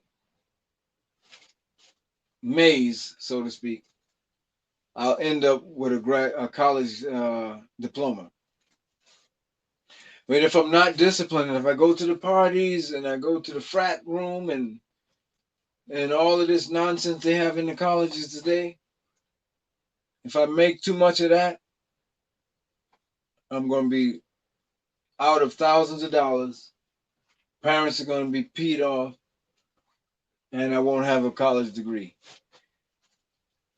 If I want to become a Marine, I have to go to the boot camp, which is the narrow way, the discipline. Go through the boot camp, learn all the push-ups and all the rest of that. Go through that crucible at the end, and then they pin on Marine flags or whatever the hell they do. And then you become a Marine. So you have to go through the discipline. but it is tough. Just like it is with the law, it's very difficult to stay in the law. You have to be disciplined. You have to be, what makes you disciplined is knowing that the Most High is going to be on your side. And you're going to take care of yourself, your family, and so forth. Okay? So discipline is the order of the day. And Tazah is the roadmap. So you want to know how to get to righteousness? Follow the roadmap.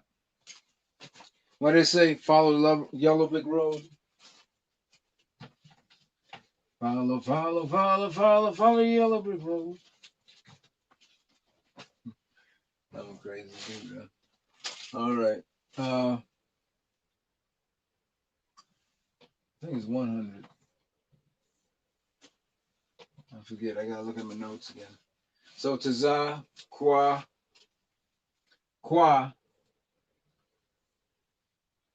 Watch carefully. Watch carefully. This is Kwa. Numeric value 100. Kwa was misunderstood for a long time. What Kwa is it says that something is on the inside that must come out. So just like a bow and arrow, it looks more like a bow and arrow, where you retract and you release and it goes out. So whatever is on the inside has to come out. Like that. So Kwa means to shoot out. Shoot. Shoot out, outside.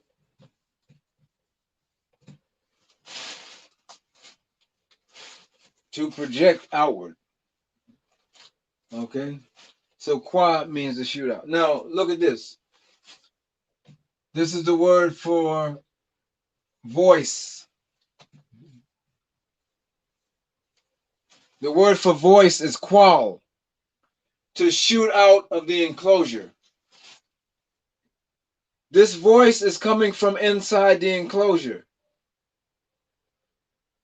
The mechanism that makes the voice, the tongue, the tonsil, the teeth, the shape of the mouth, those are only mechanisms that make the voice come out.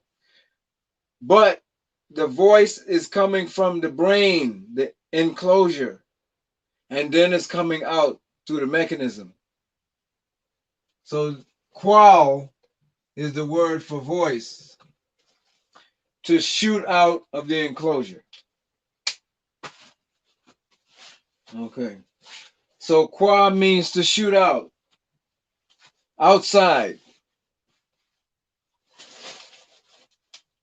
to come out of.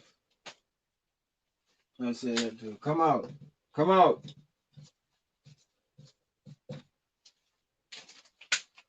Okay.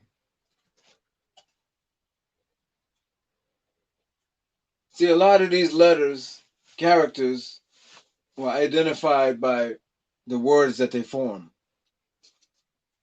So we would read the words that they form and get an idea of what the letters mean.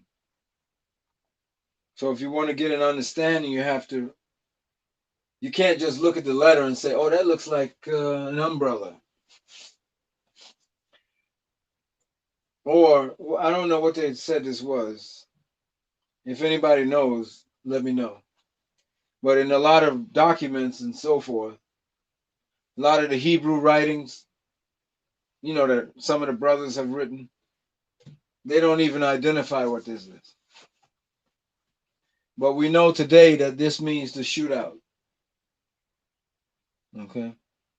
And more than likely, it's probably a bow and arrow.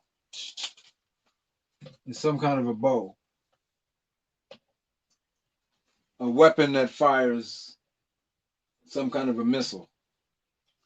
An arrow or a rock or whatever.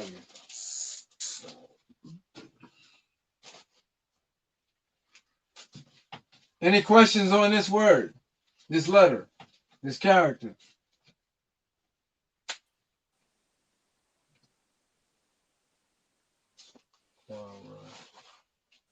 Okay, this is Ra.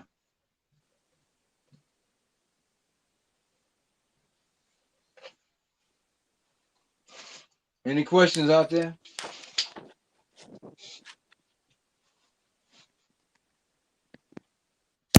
I got one question. Okay. I was my time was about to run out, so I didn't know Okay. if we want to How come far you back want me with to go? part two. Let's see, Yeah, okay. we did 2.5 hours now. Then we could come back part two on your whenever you feel free, because I love this, man. I sit back and Okay. we took a whole page of notes. So if you want to Oh, come every wow. day or every other day or every 3 days, once a week, I don't anything, man. They love this is wonderful, man. From all the I'm glad. comments, all praise to the Most High, man. We need you, man. All praises due. So the comments are in Facebook. Yes. Oh, okay. You'll see them. I tag you right in, so it'll be right to All your right. page So also. I'm gonna let you brothers and sisters enjoy the rest of the evening. I know we had a long session, and I was just keep going, but we'll save some of the good stuff for last, for later on.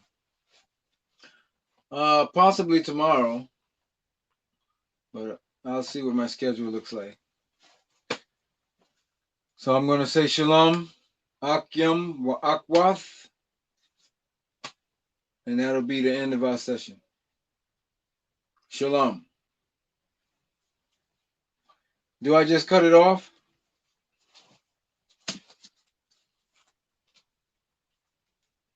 Okay. Okay, yes. Just cut it off. Okay, shalom.